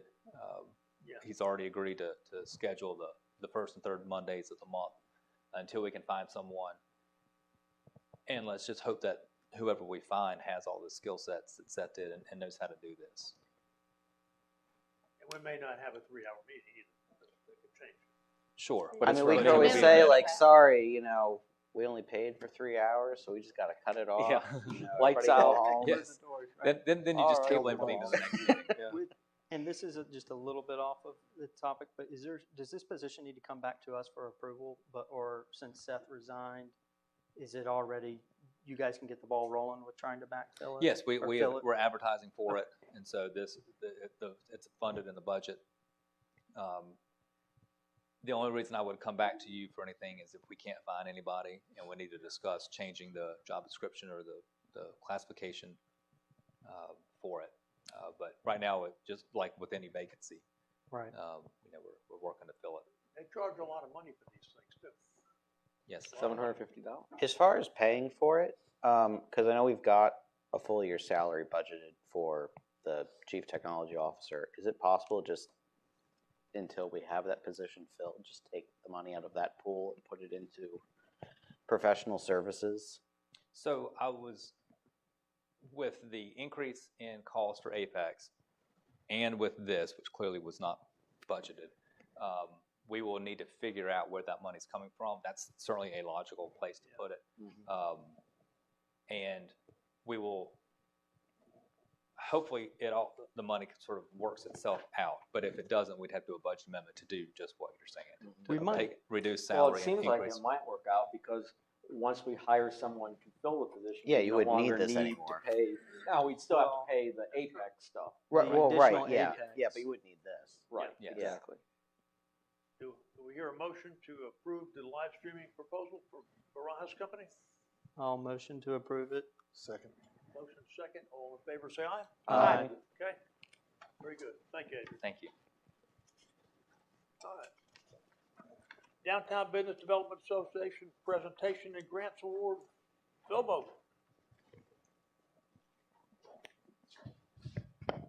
Good afternoon, Mayor and Council. Thank you, Phil. Roll Tide. Thank you.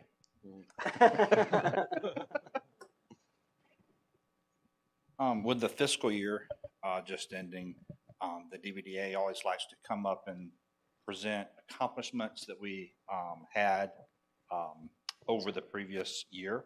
And so I'd like to do that. And then at the end of the presentation, I would like to invite our board members to come up and to turn it over to them and let Jennifer say a few words. And then they would like to do a couple of grant awards. So this slide is to primarily educate the public on the organization and last fiscal year how we got started with a new position, and that was Morgan Abernathy. And so thank you, Council, for approving that position. She has been a valuable asset to our team, Main Street, and the DVDA. And so also I want to, as far as education here, to kind of show how the Main Street Advisory Board and the DVDA Board, since they are one board, but how they fit into the structure here. The Main Street Advisory Board, 11-member board, 2 members of City Council sit on that board. My supervisor also serves on the board, and then the council approves 8 community volunteers to serve on that board. That board also serves as the executive board for the Downtown Belmont Development Association, which is a nonprofit organization that partners with the Main Street program and the city. Of course, they do have an executive board made up of a board chair, vice chair, secretary, treasurer, and also the past board chair serves on the executive board. And because of that, we are looked at by the state of North Carolina as a quasi Main Street program. We have our CD operating, but then we have the nonprofit arm that partners with us. And again, these are the districts that we oversee. The green is the Downtown Historic District. The yellow is the Chronicle District, and the blue is the River District. Every year we submit as part of the accreditation for state and national Main Street. We work with our businesses, we track data, and these are our annual statistics that we just collected and submitted to the state of North Carolina. We had 4 building renovations this past year. We actually had 3 new businesses open, 2 closed. We had a net gain of 1 business, which created 43 full-time jobs in downtown. The part-time jobs, I believe, was at 39 that we did not list here. Public investment was a little over $200,000. We work with Bill and Public Works to get those numbers. Thank you, Bill. Private investment was 1.8 million. We also tracked the volunteer hours for our volunteers.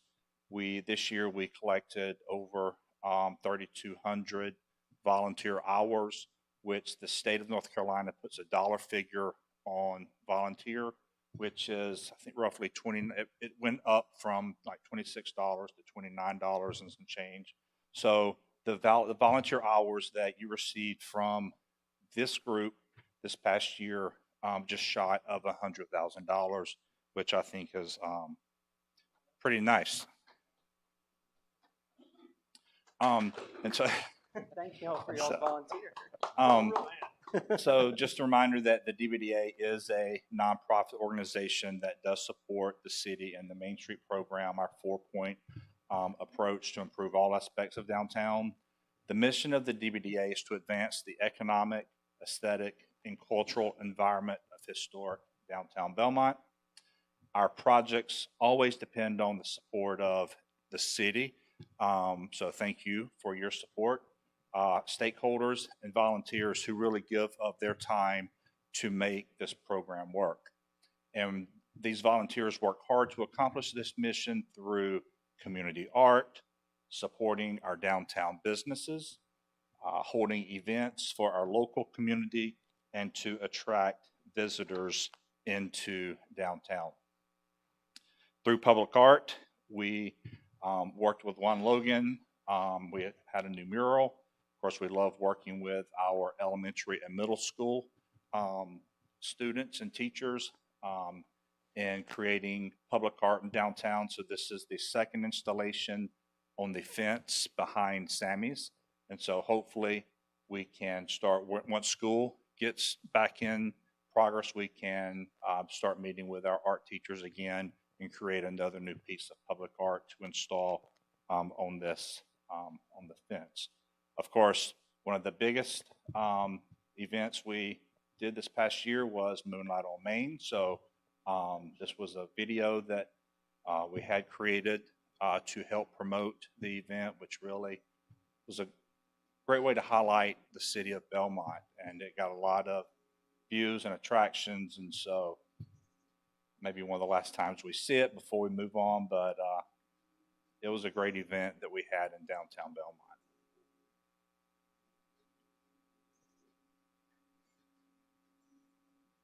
We actually introduced a lot more video for marketing and promoting our events this past year, which always gets more views and attracts more people.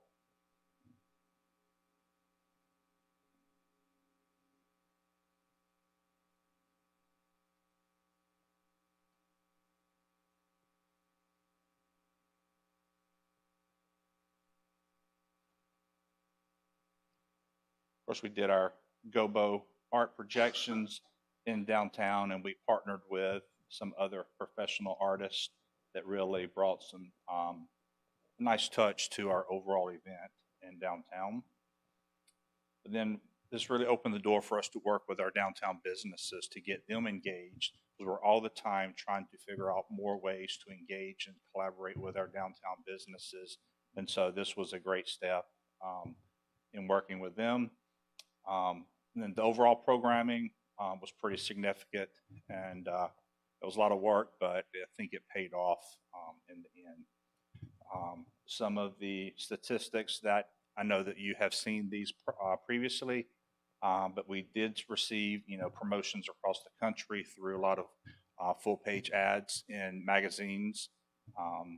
Over 21,000 visitors. We had people sitting there clicking, counting the people as they came into the park, and working with the State Main Street program. And they worked with us on coming up with a way to try to show an economic impact on that. And so we calculated about 1.5 million. Then we received some nice recognition at the North Carolina Association of Festivals and Events. We received 4 awards. We received the top award for best event in the state.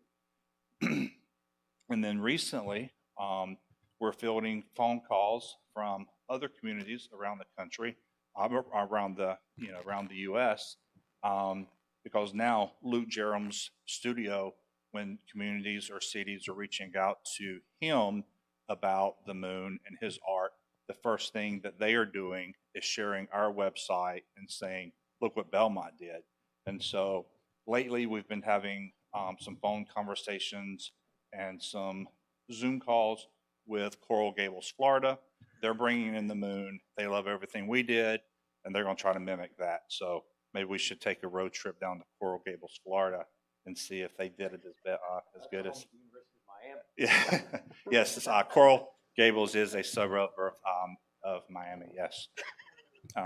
As far as supporting our businesses, a couple of years in a row now, the DBDA has purchased $5,000 in gift cards from our downtown businesses, which they always enjoy us coming in and spending money, purchasing the gift cards, and then turn around and doing promotions during Shop Small Saturday to get customers back into downtown to shop, spend money, add a chance to win a one of many downtown shopping and dining sprees that we give away. So in calculating the slips where we got people registered, we were able to easily show that our $5,000 that the DBDA purchased are using the $5,000 in purchasing the gift cards that leveraged over $50,000 in 2 days of shopping in downtown, which is a great way to really support our downtown businesses.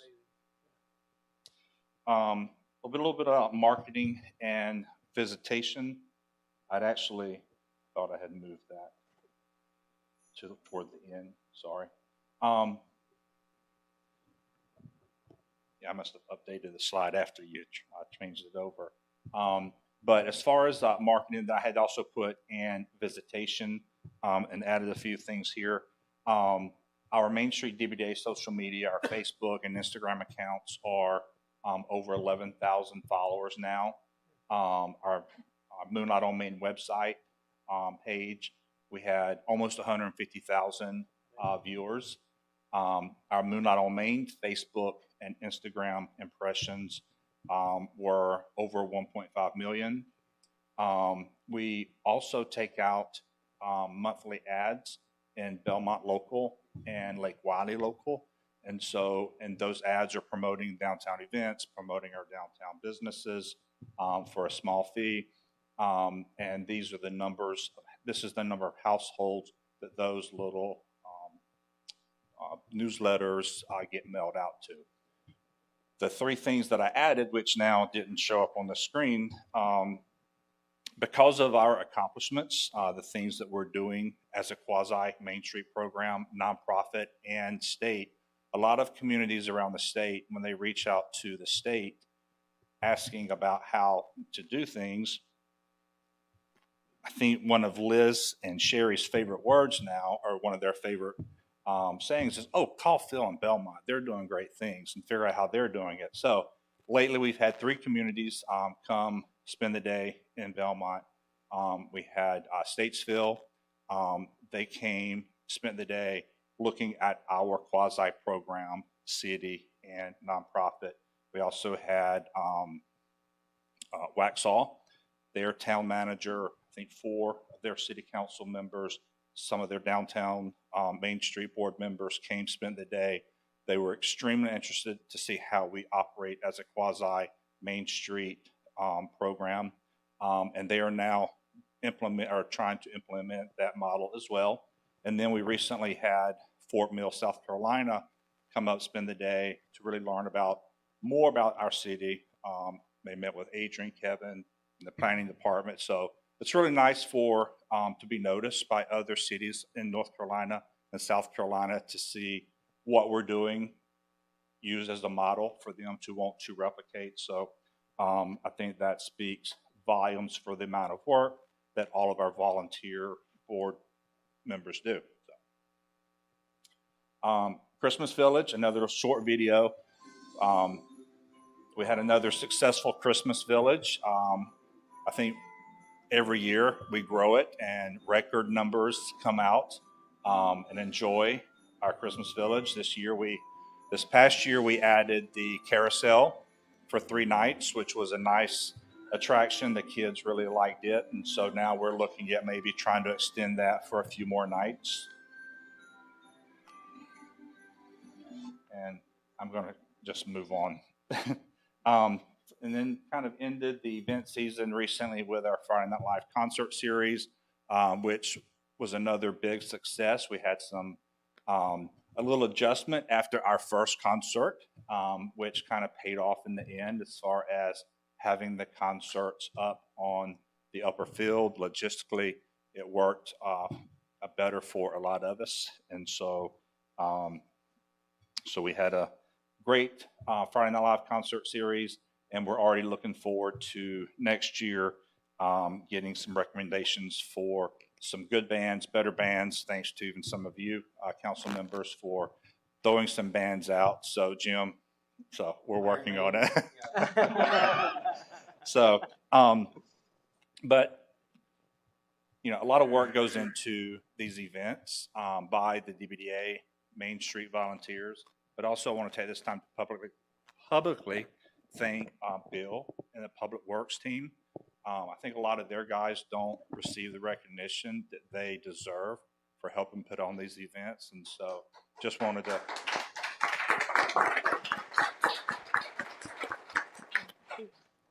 So please, staff, we always tell our guys your guys thank you. So thank you for that. So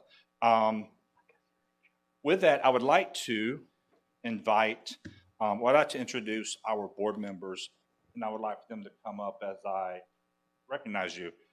Jennifer Church is our board chair, and Jennifer is also our promotions committee chair.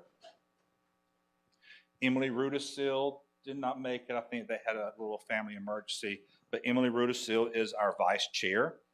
Liz Simcox is our treasurer. I think Liz came in. And is Kevin still on vacation? Yeah, He's just playing hooky. Kevin Krause is our secretary, and our past chair is Angela Street. And so this makes up our executive board. And so for Main Street and the DBDA. Other board members, Al Wall is our co-chair of our Economic Vitality Committee. And our other co-chair with Economic Vitality is Joe Jordan, who was not able to join us tonight. Amy Bossard is our Design Committee chair. And Seth Sharon is their Organization chair. And of course, our 2 council representatives, Mark Seelinger and Jim Heffron, which I'll come up as well, please. Don't be scared. So let's give a round of applause for these hard-working volunteers. And so that concludes my presentation, but Jennifer would like to say a few words, and then we're going to do 2 check donations. Good evening, Mr. Mayor and council members. Lord. I'm Jennifer Church. I am the DBDA chair and the promotions committee chair. thank you so much for your continued support of the DBDA. All these events would not happen without your support, visioning with us, dreaming with us, saying, yes, let's give it a try. And it's been an amazing year, so thank you so much. Our DBDA budget is in better shape right now due to the very successful Moonlight on Main, and we had a great Friday Night Live series. We as volunteers work very hard putting on these events for the community and supporting the downtown businesses.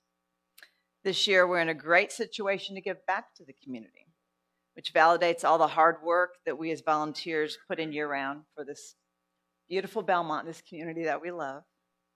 This is the first time that we as a board have been able to give back to the community like this, and we are hopeful to be supporting other organizations in the future as well.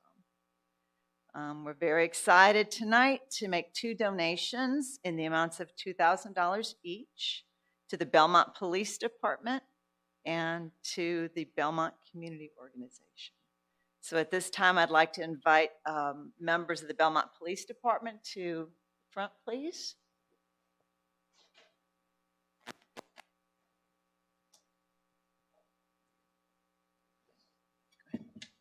Sit onto the group. Somebody else hold the other end. Hold the other end. Okay. The Belmont Police Department supports the DBDA year-round, and we are so very grateful to your dedication and your friendship. With all the issues, controversy in the world that police officers deal with, we are very fortunate to have a great department and a great team here in Belmont. We're grateful. The DBDA would like to present a $2,000 check to the Belmont Police Department for your upcoming back-to-school bash, where you will strengthen your relationship with the children in our community. Thank you very much. Jennifer, would you get all of them to turn this way so Jamie Oh, can that'd get a be great. picture? Yeah, the policemen need to be in that too, guys. All of you.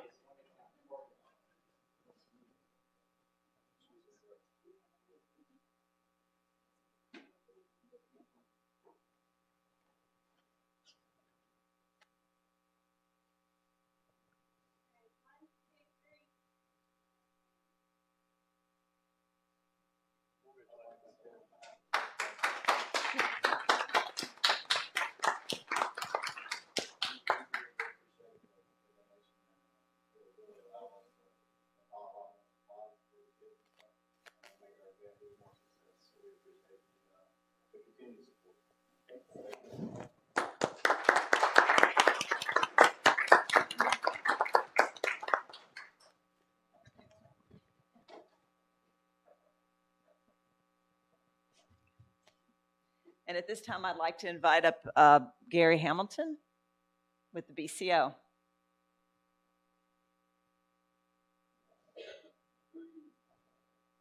Thanks for joining us, Gary. Every year, the BCO gives out more than 100,000 pounds of food, as well as clothing, furniture, appliances, and household items to nearly 1,000 families here in Belmont.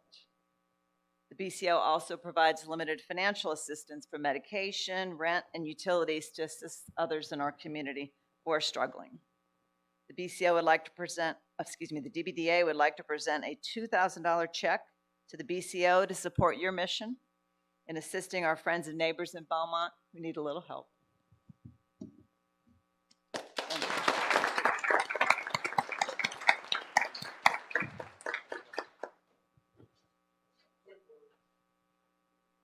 On behalf of the other board members, BCO, and mostly our director, all the witnesses, thank you for the check, and mostly thank you for recognizing us.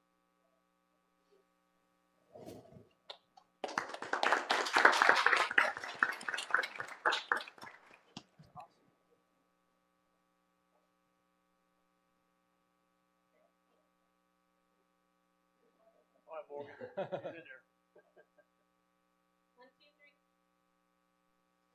There you go.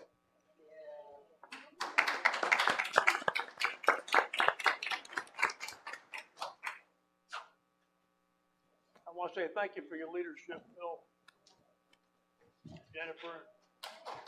Good job. Thank you. All right. Next, we have code enforcement updates. Lindsay?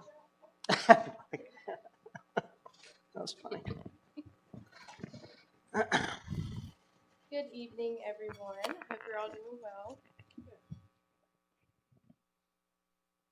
Never used this little thing. Just go next. Oh, okay. So tonight I have an update on a few of the major cases I've been working on. The first one would be 117 Morning Glory. The hearing for that house has been completed, and they've been sent an order to repair or demolish, and they have until November 14th to do that.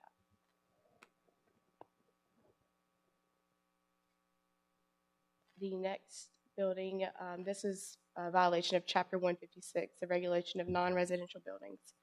It's the big white building on Wilkinson. It's 6634 Wilkinson Boulevard. The hearing for that is also complete, and they have until November 30th to come in compliance or demolish the building.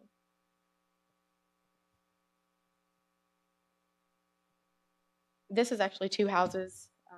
It's by the same owner. It's on the same parcel, but they have until November 14th. They've received an order to repair or demolish, which obviously it'll be demolished. I don't think it's at a repairable point. But yeah, they have until the 14th of November.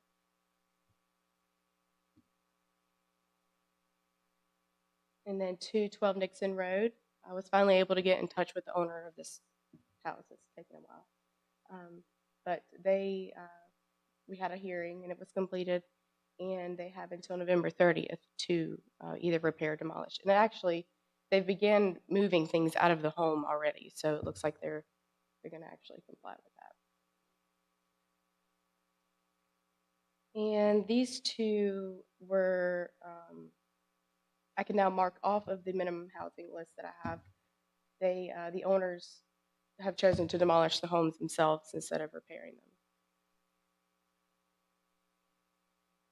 And that's on 219 Church Street and then 321 Stowe. So I saw that one online, Stowe. I Did was you? working in my office because I live right across the street, and the house literally just collapsed on it. So it was pretty wild. It was only a matter of time. And then this is for the Belmont Walmart and Lowe's. I received a copy of the 2022 fiscal year capital improvements pavement maintenance plan for Belmont Walmart. They include restoring the pervious concrete area, as well as repairing all of the damaged asphalt and concrete areas. And then once their purchase order processes are completed, they'll be able to provide a schedule for project dates and timelines. As far as the maintenance of the premises, I've been working with the managers of Walmart and Lowe's on maintaining the cleanliness of the parking lot areas. Or Chapter 13 of the LDC prevents the use of recreational vehicles for living and sleeping. So anyone attempting to use the parking lot area of Walmart and Lowe's to park their recreational vehicle for that purpose will be required to leave. Currently, there is no city ordinance that would prohibit the use of cars for sleeping or living on private or public property. However, with that being said, I've been doing some research on ordinances in other cities that pertain to that issue, just to get some ideas on potentially creating our own ordinance against that. And I also have a meeting scheduled with a representative from Walmart to discuss their policy regarding overnight parking and standard and commercial vehicles. So the difference is the cars versus recreational. Correct. Correct. That's way to show initiative. That's good. That's something we probably be interested in. Definitely. As far as that goes, do y'all have any questions for me or concerns? We heard last month about some opossums on Todd Street. And I was just wondering what was going on with that. That is being addressed. I visited the property and working with the lady that had that concern. Okay. Oh, well, that's good. And I'm happy to hear about Nixon Road, because Yes. That's sort of been It's been going on for a while. And the grass in North Belmont got taken care of? yes. The one on in was it Lake? Whitewater Circle. Whitewater Whitewater Circle. Circle. Yeah. Yes, sir. It is taken care of. Well, very good. Lindsay, I appreciate what you've done. Yes, sir, you're most welcome. What about, I know in the past you've said, and Richard, there was some issues with some of the mobile homes on Dillon Drive. On Dillon Drive, What's going on with those? I actually have a meeting with him next week to start discussing that again. Okay, great. What were the issues? There's They were Many basically uninhabitable. Yeah. there's a It- few he's fixed, but Okay. there are. Yeah, like some of them didn't have floors or something. Yes. And yeah, it was surprising that there were people living in them. Definitely. 212 Church Street. We had issues with them and their dumpster being in the street a while back. And I've passed through there several times.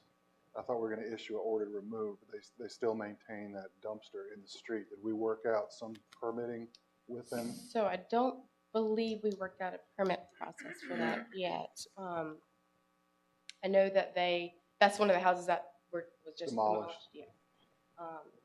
But I'll contact them and see what his timeline is on getting that out of the street. Okay, it's been there, I mean, for a long, long time on and off, because he was repairing the house. He was, And then he correct. decided to demolish. Correct. Because he was also the one that had put the porta potty on the Mhm, on sidewalk, the I think. sidewalk. Right. Someone reached out to me today about 107 Oak Street. I don't know if that's on your radar, but they said they had a lot of trash there, tall grass and furniture out in the yard. 107 Oak Street. Yeah, I meant to swing by there today, but did not make it. And one other thing, Duke Power on Holly Drive, they have that field there, and it got way out of control. I mean, the grass was this tall. Do they understand that they've got to maintain that grass? Yes, I believe they had an issue with, from when I talked to them, one person thought that a certain company was going, and the other person thought the other company was going, and there was a mix-up. So that shouldn't be a problem again. But I'll definitely keep an eye on that to make sure. Okay, thank you. I had a question about one. I forget the address, but I feel like I've seen it on your reports before. It's on Cedar and Seco. It's like an accessory The structure. building, Yes, Yes. the roof's caved in. I've contacted the county, and I'm waiting on them to get back with me to see exactly who owns it. Because right now, nobody wants to claim it. Can't imagine why. So that's in progress. Okay, okay. Is that like the auxiliary building, like a barn or something? Yeah, like that it's like size? it looks like it was an old shed or something. Okay. Yeah. Yeah, it's like next to a house, but yeah, the way it's laid out, I'm not really sure who would It's own it heavy. either. Yeah. Yeah. it's definitely-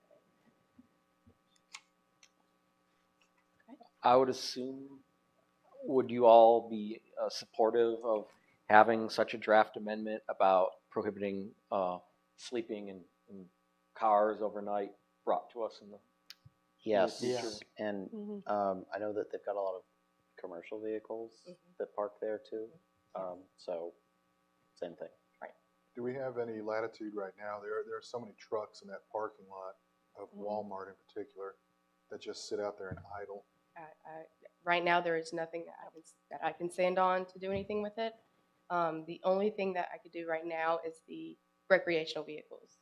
After my meeting with the representative from Walmart, I'm going to see kind of where they are with the whole letting people stay overnight, like their truckers and things like that, and then kind of go from there. And then with possibly creating a new ordinance, having that fall underneath that category for commercial vehicles as well. Yeah, I mean with the amount of truck traffic in there, that's probably contributing to some of the maintenance issues with the Yes, lot. definitely. Can't imagine it was designed for that amount of heavy traffic. And one of the issues I know you're looking at with the cleanliness part of it, Yes. Keep Belmont Beautiful certainly has been aware of that and concerned. And we've talked about this. And Susan Wall and Al pointed out to me that, and I did not know this, they said they did not either, that the leasing agency for the Harris Teeter area, that they have a truck every night that comes and vacuums the whole parking lot. So we need to look at, if we see businesses not doing what they're supposed to, which these people are not, we need to maybe look at how that needs to happen too, because we shouldn't have to police it, but at the same time, it reflects on all of us as a town. Absolutely. Do we have any latitude with them to get them to change their curbing? When I went to Lowe's last week, if you're familiar with this, if you're approaching Lowe's from Hawley, going on that long run past Yeah. Walmart. The very last right that you can take to get into the Lowe's parking lot, right there by the retention pond. The one that goes up the hill a little bit. Well, no, coming from Hawley. Okay, I know. The hills, the approach is on the other side. All right, I've seen trucks get through there, but what's happened is the turn is so sharp that trucks have dug a rut out into that natural area that's pretty deep. A lady was making that turn and there was a truck out there. Her wheels got up on the curb and she was able to ride the curb, but if they had gone over just a little bit, she would have been in that hole and she would have been stuck because the hole's so deep, her wheel well would have sunk in. So I mean, at a minimum, they need to fill that hole, but a more permanent solution would be for them to change the angle of Take that that. out. So you don't not required to make such a sharp right. You kind of make a sweeping right. I don't know if we have latitude, but if they put the dirt in with the tractor trailers turning, that situation is going to recur. Right. So I don't know if we have any latitude there or not, but it's I'll talk with planning and see okay. what we can do with that. Thanks. Thank you. Thank you so much. Thank you, guys. Thank you. Thank you. You're welcome. All right, other business. Well, I think we need, Manager's report. yeah. Manager, I'm sorry. Flip the page. Thank you, Mayor. The next section of the meeting is reports. So you've got, actually no reports on there other than the manager's report. A couple of upcoming events and meetings. The police department is hosting their annual National Night Out tomorrow, which is August the 2nd, from 5:30 to 7:30 p.m. in Stowe Park. So hopefully you'll be able to come out and enjoy that, and everybody from the public can come to Stowe Park and get to know our fantastic police department and other city staff who will be out there, and hopefully council members who will be out there. Let me ask you a question, Adrian. Is it top of the field up there, or is it going to be? It'll be throughout the park. Throughout the park. And if everything goes as planned, Med Center Air should be landing the helicopter at 6 o'clock up in the field. Okay. So I guess we would not want to be like there. Don't be in the middle of the field. Okay. So you want to say a helicopter? Real up close. We referenced the August workshop earlier in the meeting, but that'll be in 2 weeks on the 15th at 4 o'clock here. We will have the Cutoff Riverkeeper Foundation coming to talk about the proposal to do a feasibility study on the Armstrong Ford Road dam removal potential project. And we'll also talk about multifamily development and where that is appropriate and where that is not appropriate. So that'll be on August the 15th. And then just a reminder that your September council meeting will be on Tuesday the 6th, because Monday the 5th is Shelley's birthday. Labor Day.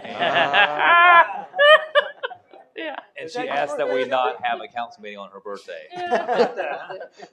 We've had council meetings on my birthday. Yes.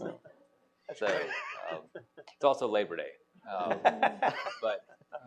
But we will meet on Tuesday the 6th. And I'd like so at last month's meeting, Ms. Arthur, I believe, from Rankin Street came and talked to you about some drainage concerns. And I'd like for Bill to come and give you an update on what we've done and talking with her since the last meeting.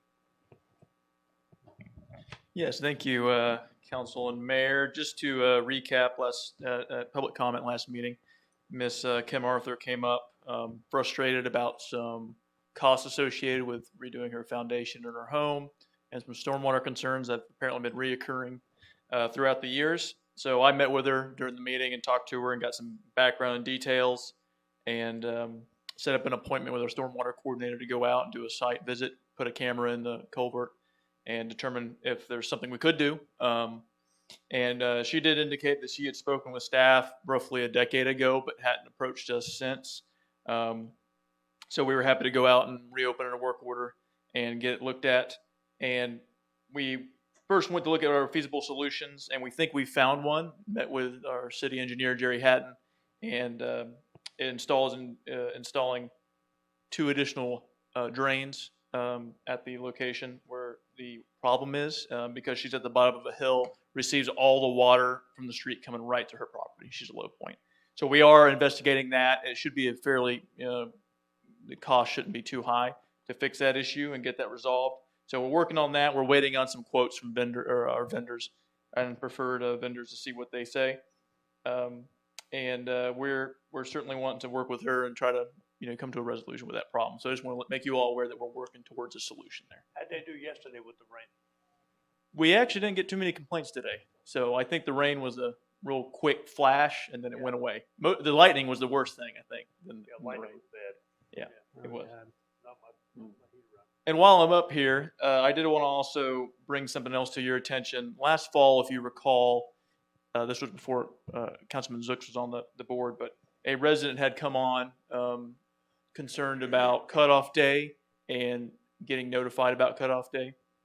And of course, we continue to do notification via phone calls and phone tree technology as well as emails. But we all know sometimes those go to email addresses that aren't being monitored, or the phone call may come up as a non-assigned phone number, which will then lead them just to ignore it. And we attempted to take out door knockers on the day of cutoff to notify residents of cutoff. Unfortunately, although I think it was a good idea, it led to more confrontation than anything. In the time of remote work, of doorbell cameras, when a city official approaches a door, people come out, and sometimes they want to engage. And it really put our staff in the field in a tight spot to have to try to have conversations with our customers that wasn't always productive. And it led to some confusion, led to our billing staff having additional workload. So, and that was a direction that the council had given us, and I wanted to propose an alternative that I think may be more effective. And I've talked with Adrian, Kevin, as well as Jared, our finance director, on this, since it's a team effort. And that would involve the day after when payments are due, so the 16th, or if it's a weekend, it would fall on the next business day, sending out a simple postcard that kind of has all the information you need, have a QR code, the website, payment information, letting residents know that they're delinquent, and that if they don't pay their bill by the 25th, they could be subject to cutoff. I think what this does for us is it gets those who may not have internet connection, those who don't like using the internet, will still get a physical alert. It's also preemptive, so it's before the cutoff. So hopefully they can resolve the situation before it even gets, to the 25th. I think the door knockers it kind of puts us to where we're the bad guys, and maybe this will allow us to get the information out before and prevent cutoffs instead of going out and having to perform them anyway. So I just want to get we're still the bad guys, but well, yeah, I guess. But I think that's a good idea. Good idea. Yeah. Yeah. Mhm. If we did that, because I'm just thinking like mail times. Sure. Would we need to extend the cutoff date? Because we've got a pretty tight turnaround as it is. Yeah, so 10 days, you're right. I have faith in our postal service, but you're right. That could be an issue. I certainly think it would need to go through a testing phase for us to see if there is additional time needed for postage. Since it's in town and it would be on postcards, my hope is it would be quick, but obviously I don't work for the postal service, so I don't know. Right.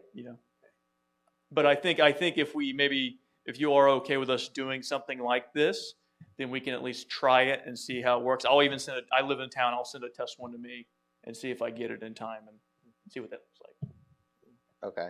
And It's this- just because I've noticed, because sometimes when I mail stuff, it's like sometimes it takes Sure. like 2 days, and sometimes it takes 10. Yeah. 10 weeks. Yeah, or sometimes it doesn't show up at all.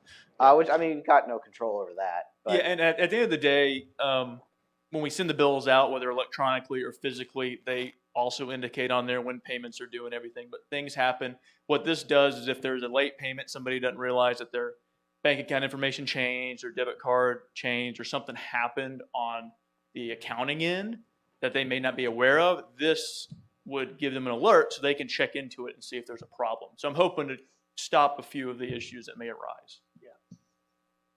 okay. Cool. Good idea. And we would still have the phone tree and the Yeah. emails. and the This is water spoiler. and this would be in conjunction. I think we also talked about, some accounts have tenants versus property owners. We wanted to send to both addresses so that the tenant and the property owner would know about the cutoff. Because in some lease agreements may involve, paying utilities with the property owner, some are with the tenant. We don't want any confusion. We want everybody to have the information so we can. A lot of people have been in the prevent it. hospital too, Bill. Sure, yeah. Yeah. Yeah, we can't, and unfortunately, Mayor, we can't always know everybody's situation unless they talk to us. But this will at least help us get the information out. Yeah. Okay. Any other questions? Just one more thing. Yes, sir. The public comment from earlier today about the ticketing and being able to follow a ticket. I'm assuming that you spoke to Brett about that. I did, and I think we may have a glitch in our system online, the inputting the information, getting to our work order system. I think there might be something going on there. I'm not sure. I'm going to look into that, but I did talk to him about the specific concern on Llewellyn, and we'll take a look at that. Okay, great. Thank you, Bill. All right, thank you, guys. Thank you. That's all that I have. Other business. Let's start out with Mark. No, the only thing I have is just like to commend the police department for their swift resolution of the hit and run that occurred on Cutoff Street. I know they got a lot of attention, and it was resolved rather quickly. So just wanted to appreciate my thanks for that, because I know there were a lot of people that were very concerned about that, because that is, when something like that happens in a small town like this, it's rather disturbing. So thank you for that. What are you talking about? The hit and run and the police response. How good that was. All right. And Adrian, we'll see if the video shows up, because I sent Adrian a video that it's only a short video. Ooh. Are you skateboarding? No, I'm not skateboarding. But this is at one time of day, and if another one shows up, hopefully you'll see the other time of day. And Gene Wilson also took note that there are gray-headed people at the skate park, which I have not actually seen, but I've had that report as well. So it's certainly being used. For those of you who are not here, when we had the signing of the beam and stuff, Andy Simons, who's our project manager for the rec center, said when he is here at 6:30 in the morning, there are skateboarders every day. So I venture to say that if we're looking at usage per square foot, that this park is probably the most used of anything we have at this point. So that's quite good to see, because we certainly did not want to spend that money and not see it used. So I'm really glad to see that. Two other issues. Stow Road, we need to contact the Homeowners Association again, the Stow Point, because there's still parking on the sidewalk, and parents and children are in the street, and that is not safe. So I don't know what we need to do, but we certainly need to alert them again. The last part is, I know we're looking possibly at doing a social district. We have one business, the Bearded Buffalo, and I don't know whether they're over-serving or the people are just not well behaved. And I reported to Adrian, and our police are looking into it. But if we have just one business, and that's the kind of situation, that makes us, I would think, very hesitant to look at a social district. So I think that we appreciate you guys monitoring that to see if that does improve. That's it for me. That's it? Mm-hmm. All right, I've got something, actually. We've got a ball game coming up on September the 11th. We all know what September 11th was. And it's going to be $6 per ticket. But they're going to have a show at night. Rod Stewart and Tina Turner. Now, of course, Rod Stewart's not around anymore. But Rob Portal and Cookie Watkins are going to substitute for them. Okay? He's Okay. around. All right. But he's not going to be. Confused. Oh. So they're Simulated. So you're sure Rod Stewart's not going to be there? so they're gonna. But $6 a piece. It's going to be great. You got a ball game at the Fuse included. So is it a Honey Hunters game? Huh? Honey Hunters game. Oh, yeah. okay. Honey Hunters game at the Fuse. And then the show is right after that. So that's going to be great. The game's going to start at 4. Rod Stewart may or may not be there. Yet to be determined. Thanks, Joe. That'll Don't get your be hopes great. up. Okay? Sounds good. Anything? Okay. Well, I too would like to thank the police for their efficient response to the hit and run. I know I speak for Alex and Richard because we've all talked about it today, but we would like to know what's going on with the 2021 audit. Can we get an update on that? We were sort of under the impression that that would have been submitted around this time, or what's going on? The finance department is wrapping up our end of it and are in conversations with auditors, Martin Starnes, and we're hoping that Martin Starnes can be here this week to do the field work on that. Our goal is to get that submitted by the end of August. Was that the original deadline? I shouldn't say deadline, but was Well, that the deadline was last year. Well, yes. Yes, they work on it every single day. And, Okay. I mean, it's a lot. But Yeah. they're, But it's also very important that we. I stress that to them every single day. Yes. All right. There was some discussion on North Belmont Facebook page about some ponding and issues with the condition of the new portion of Acme Road.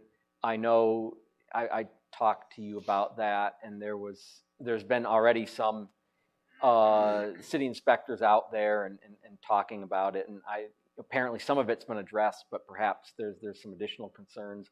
So if we could, I advise, it's a state road, so we don't have, but I know we can put into the state to say, hey, we've had some concerns about this, because several residents were saying that there were some issues with that.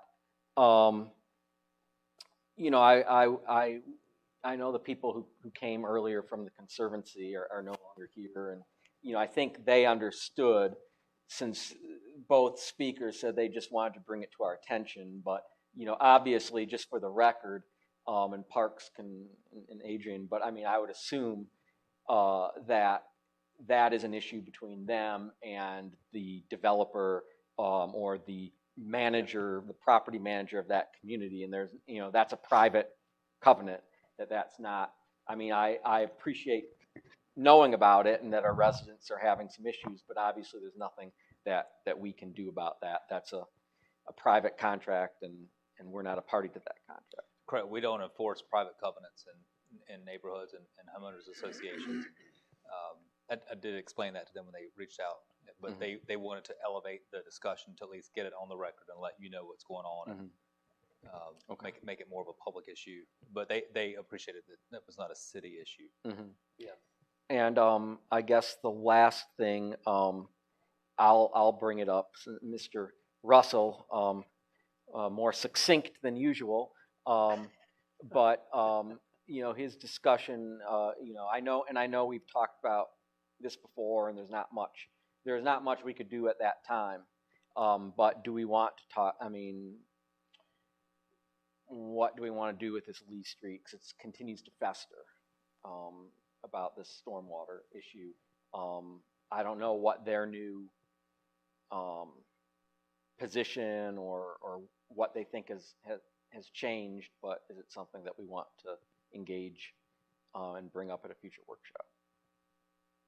It sounded like they may have had some conversations with you, possibly. Mr. Russell sent a letter to me last week or the week before, saying that that he's been hired by several of the residents of the neighborhood who would like for the city to take on this as a stormwater project, to put it back on the CIP.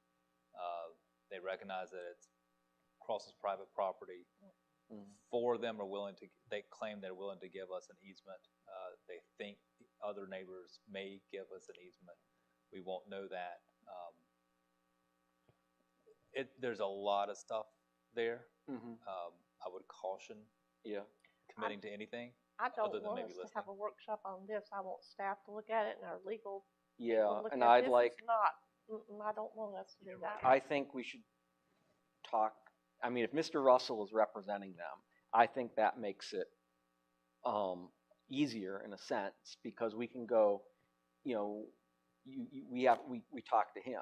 He's their legal representative, and I think perhaps with all the zoning and land use regulation and everything that he does as part of his practice, he will have some appreciation of what our constraints might be. So I think that might actually perhaps lead to some more productive negotiations in terms of the realm of what is possible, and what he can advise his clients of, and perhaps we can reach some sort of compromise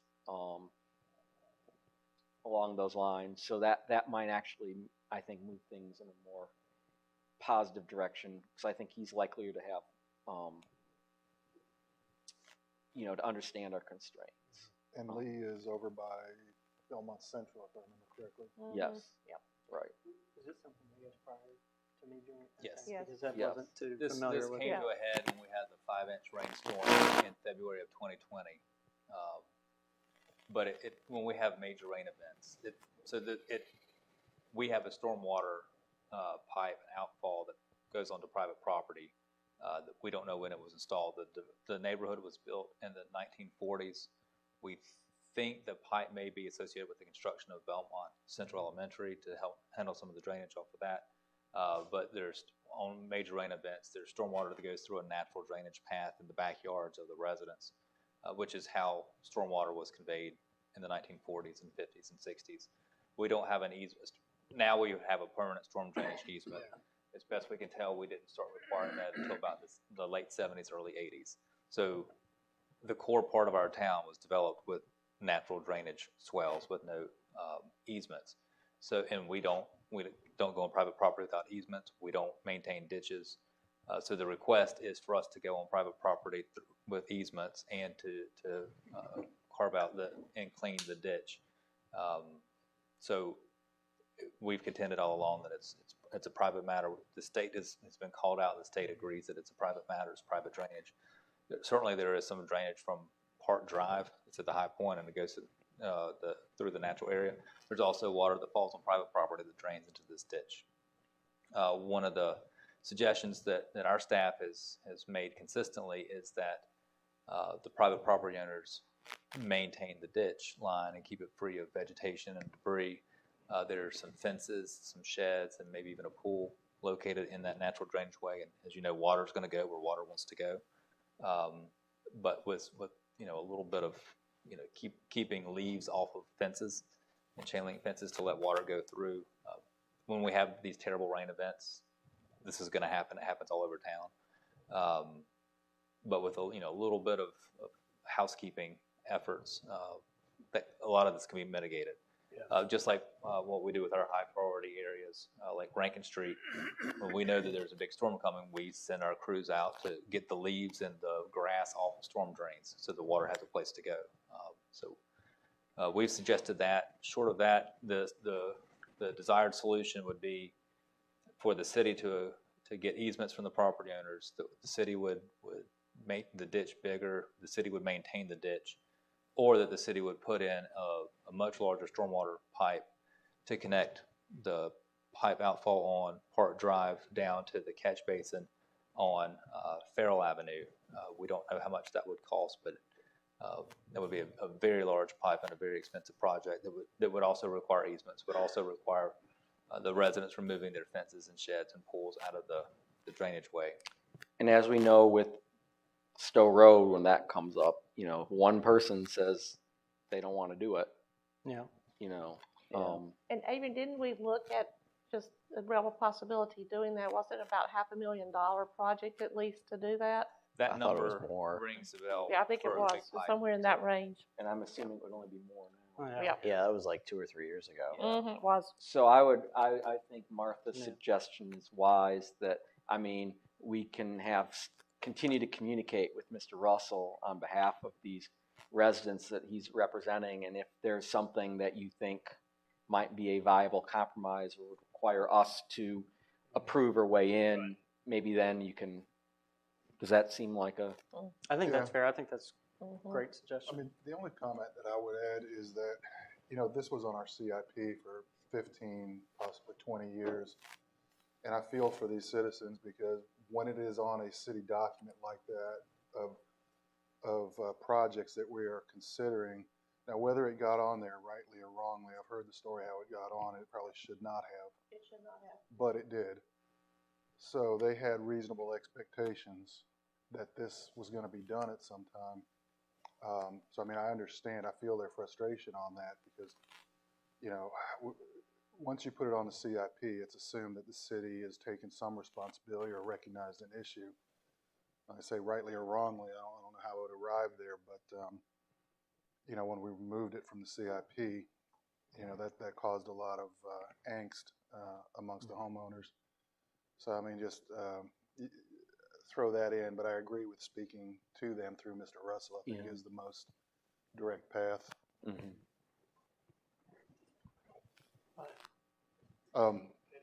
No. Yeah.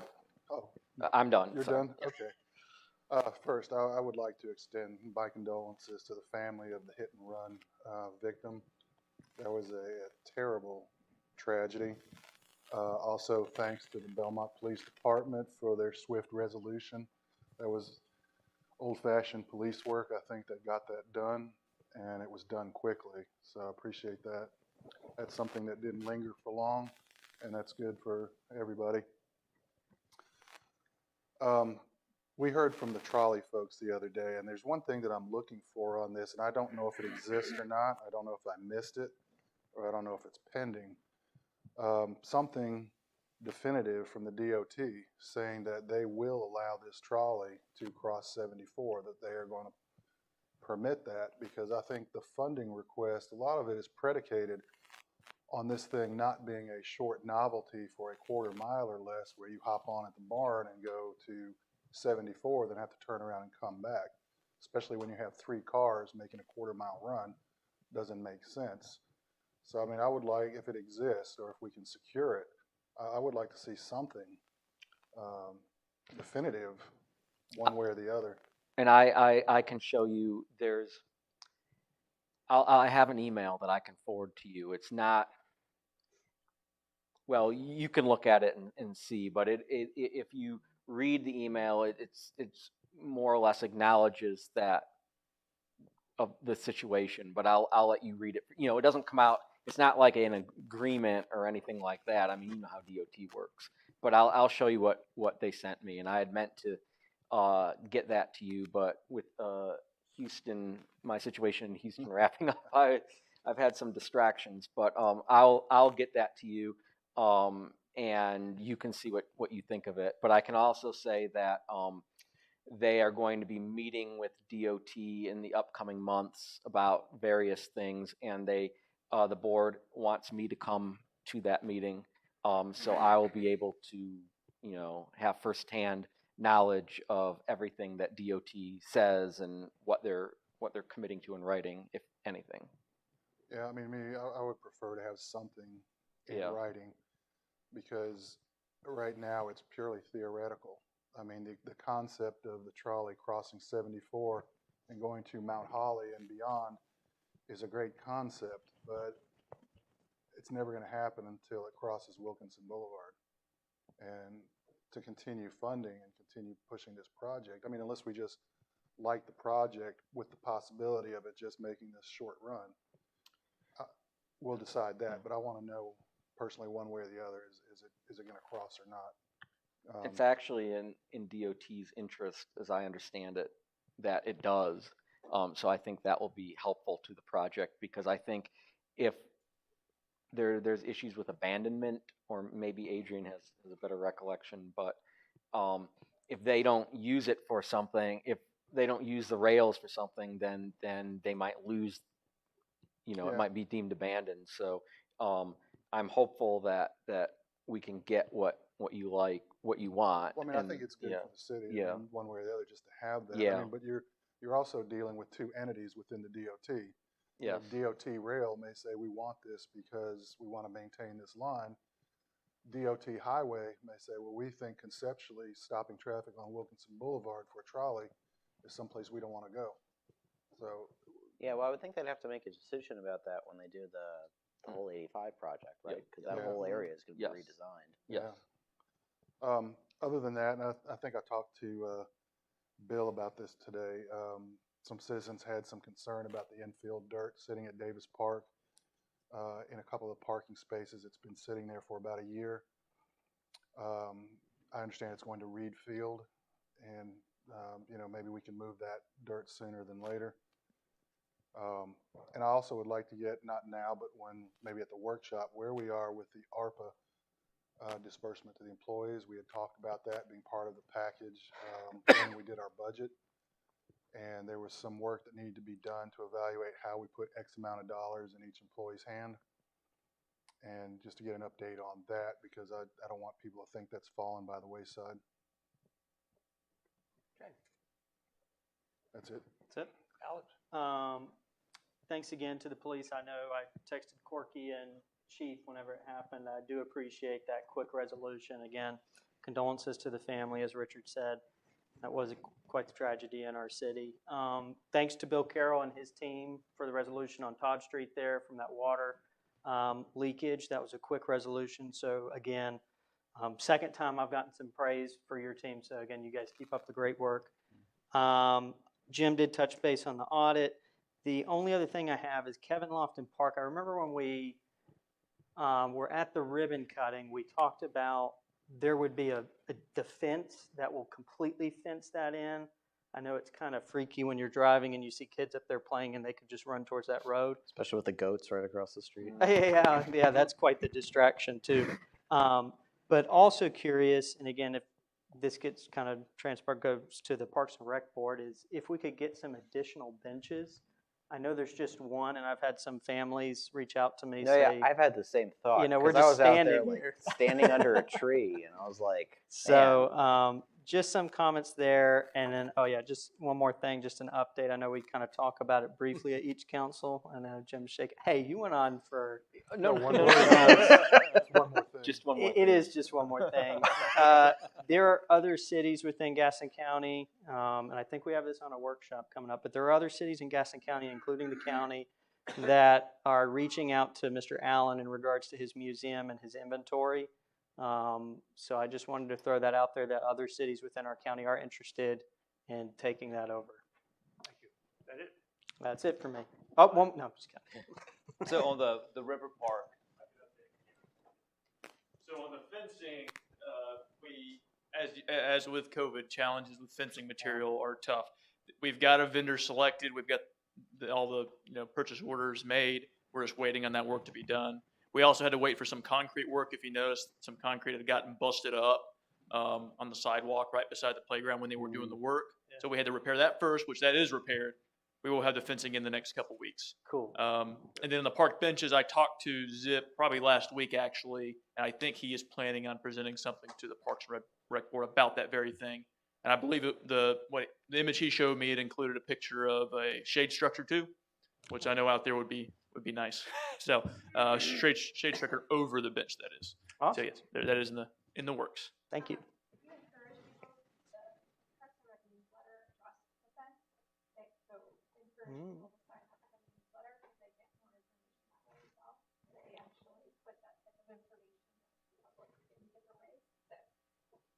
We'll direct them that way. oh. I'm going to write that down. Mm-hmm. Okay.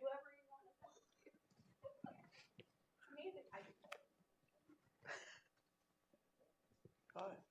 Anybody want to make a motion to adjourn? Motion to adjourn. Second. Second. All in favor, say aye. Aye.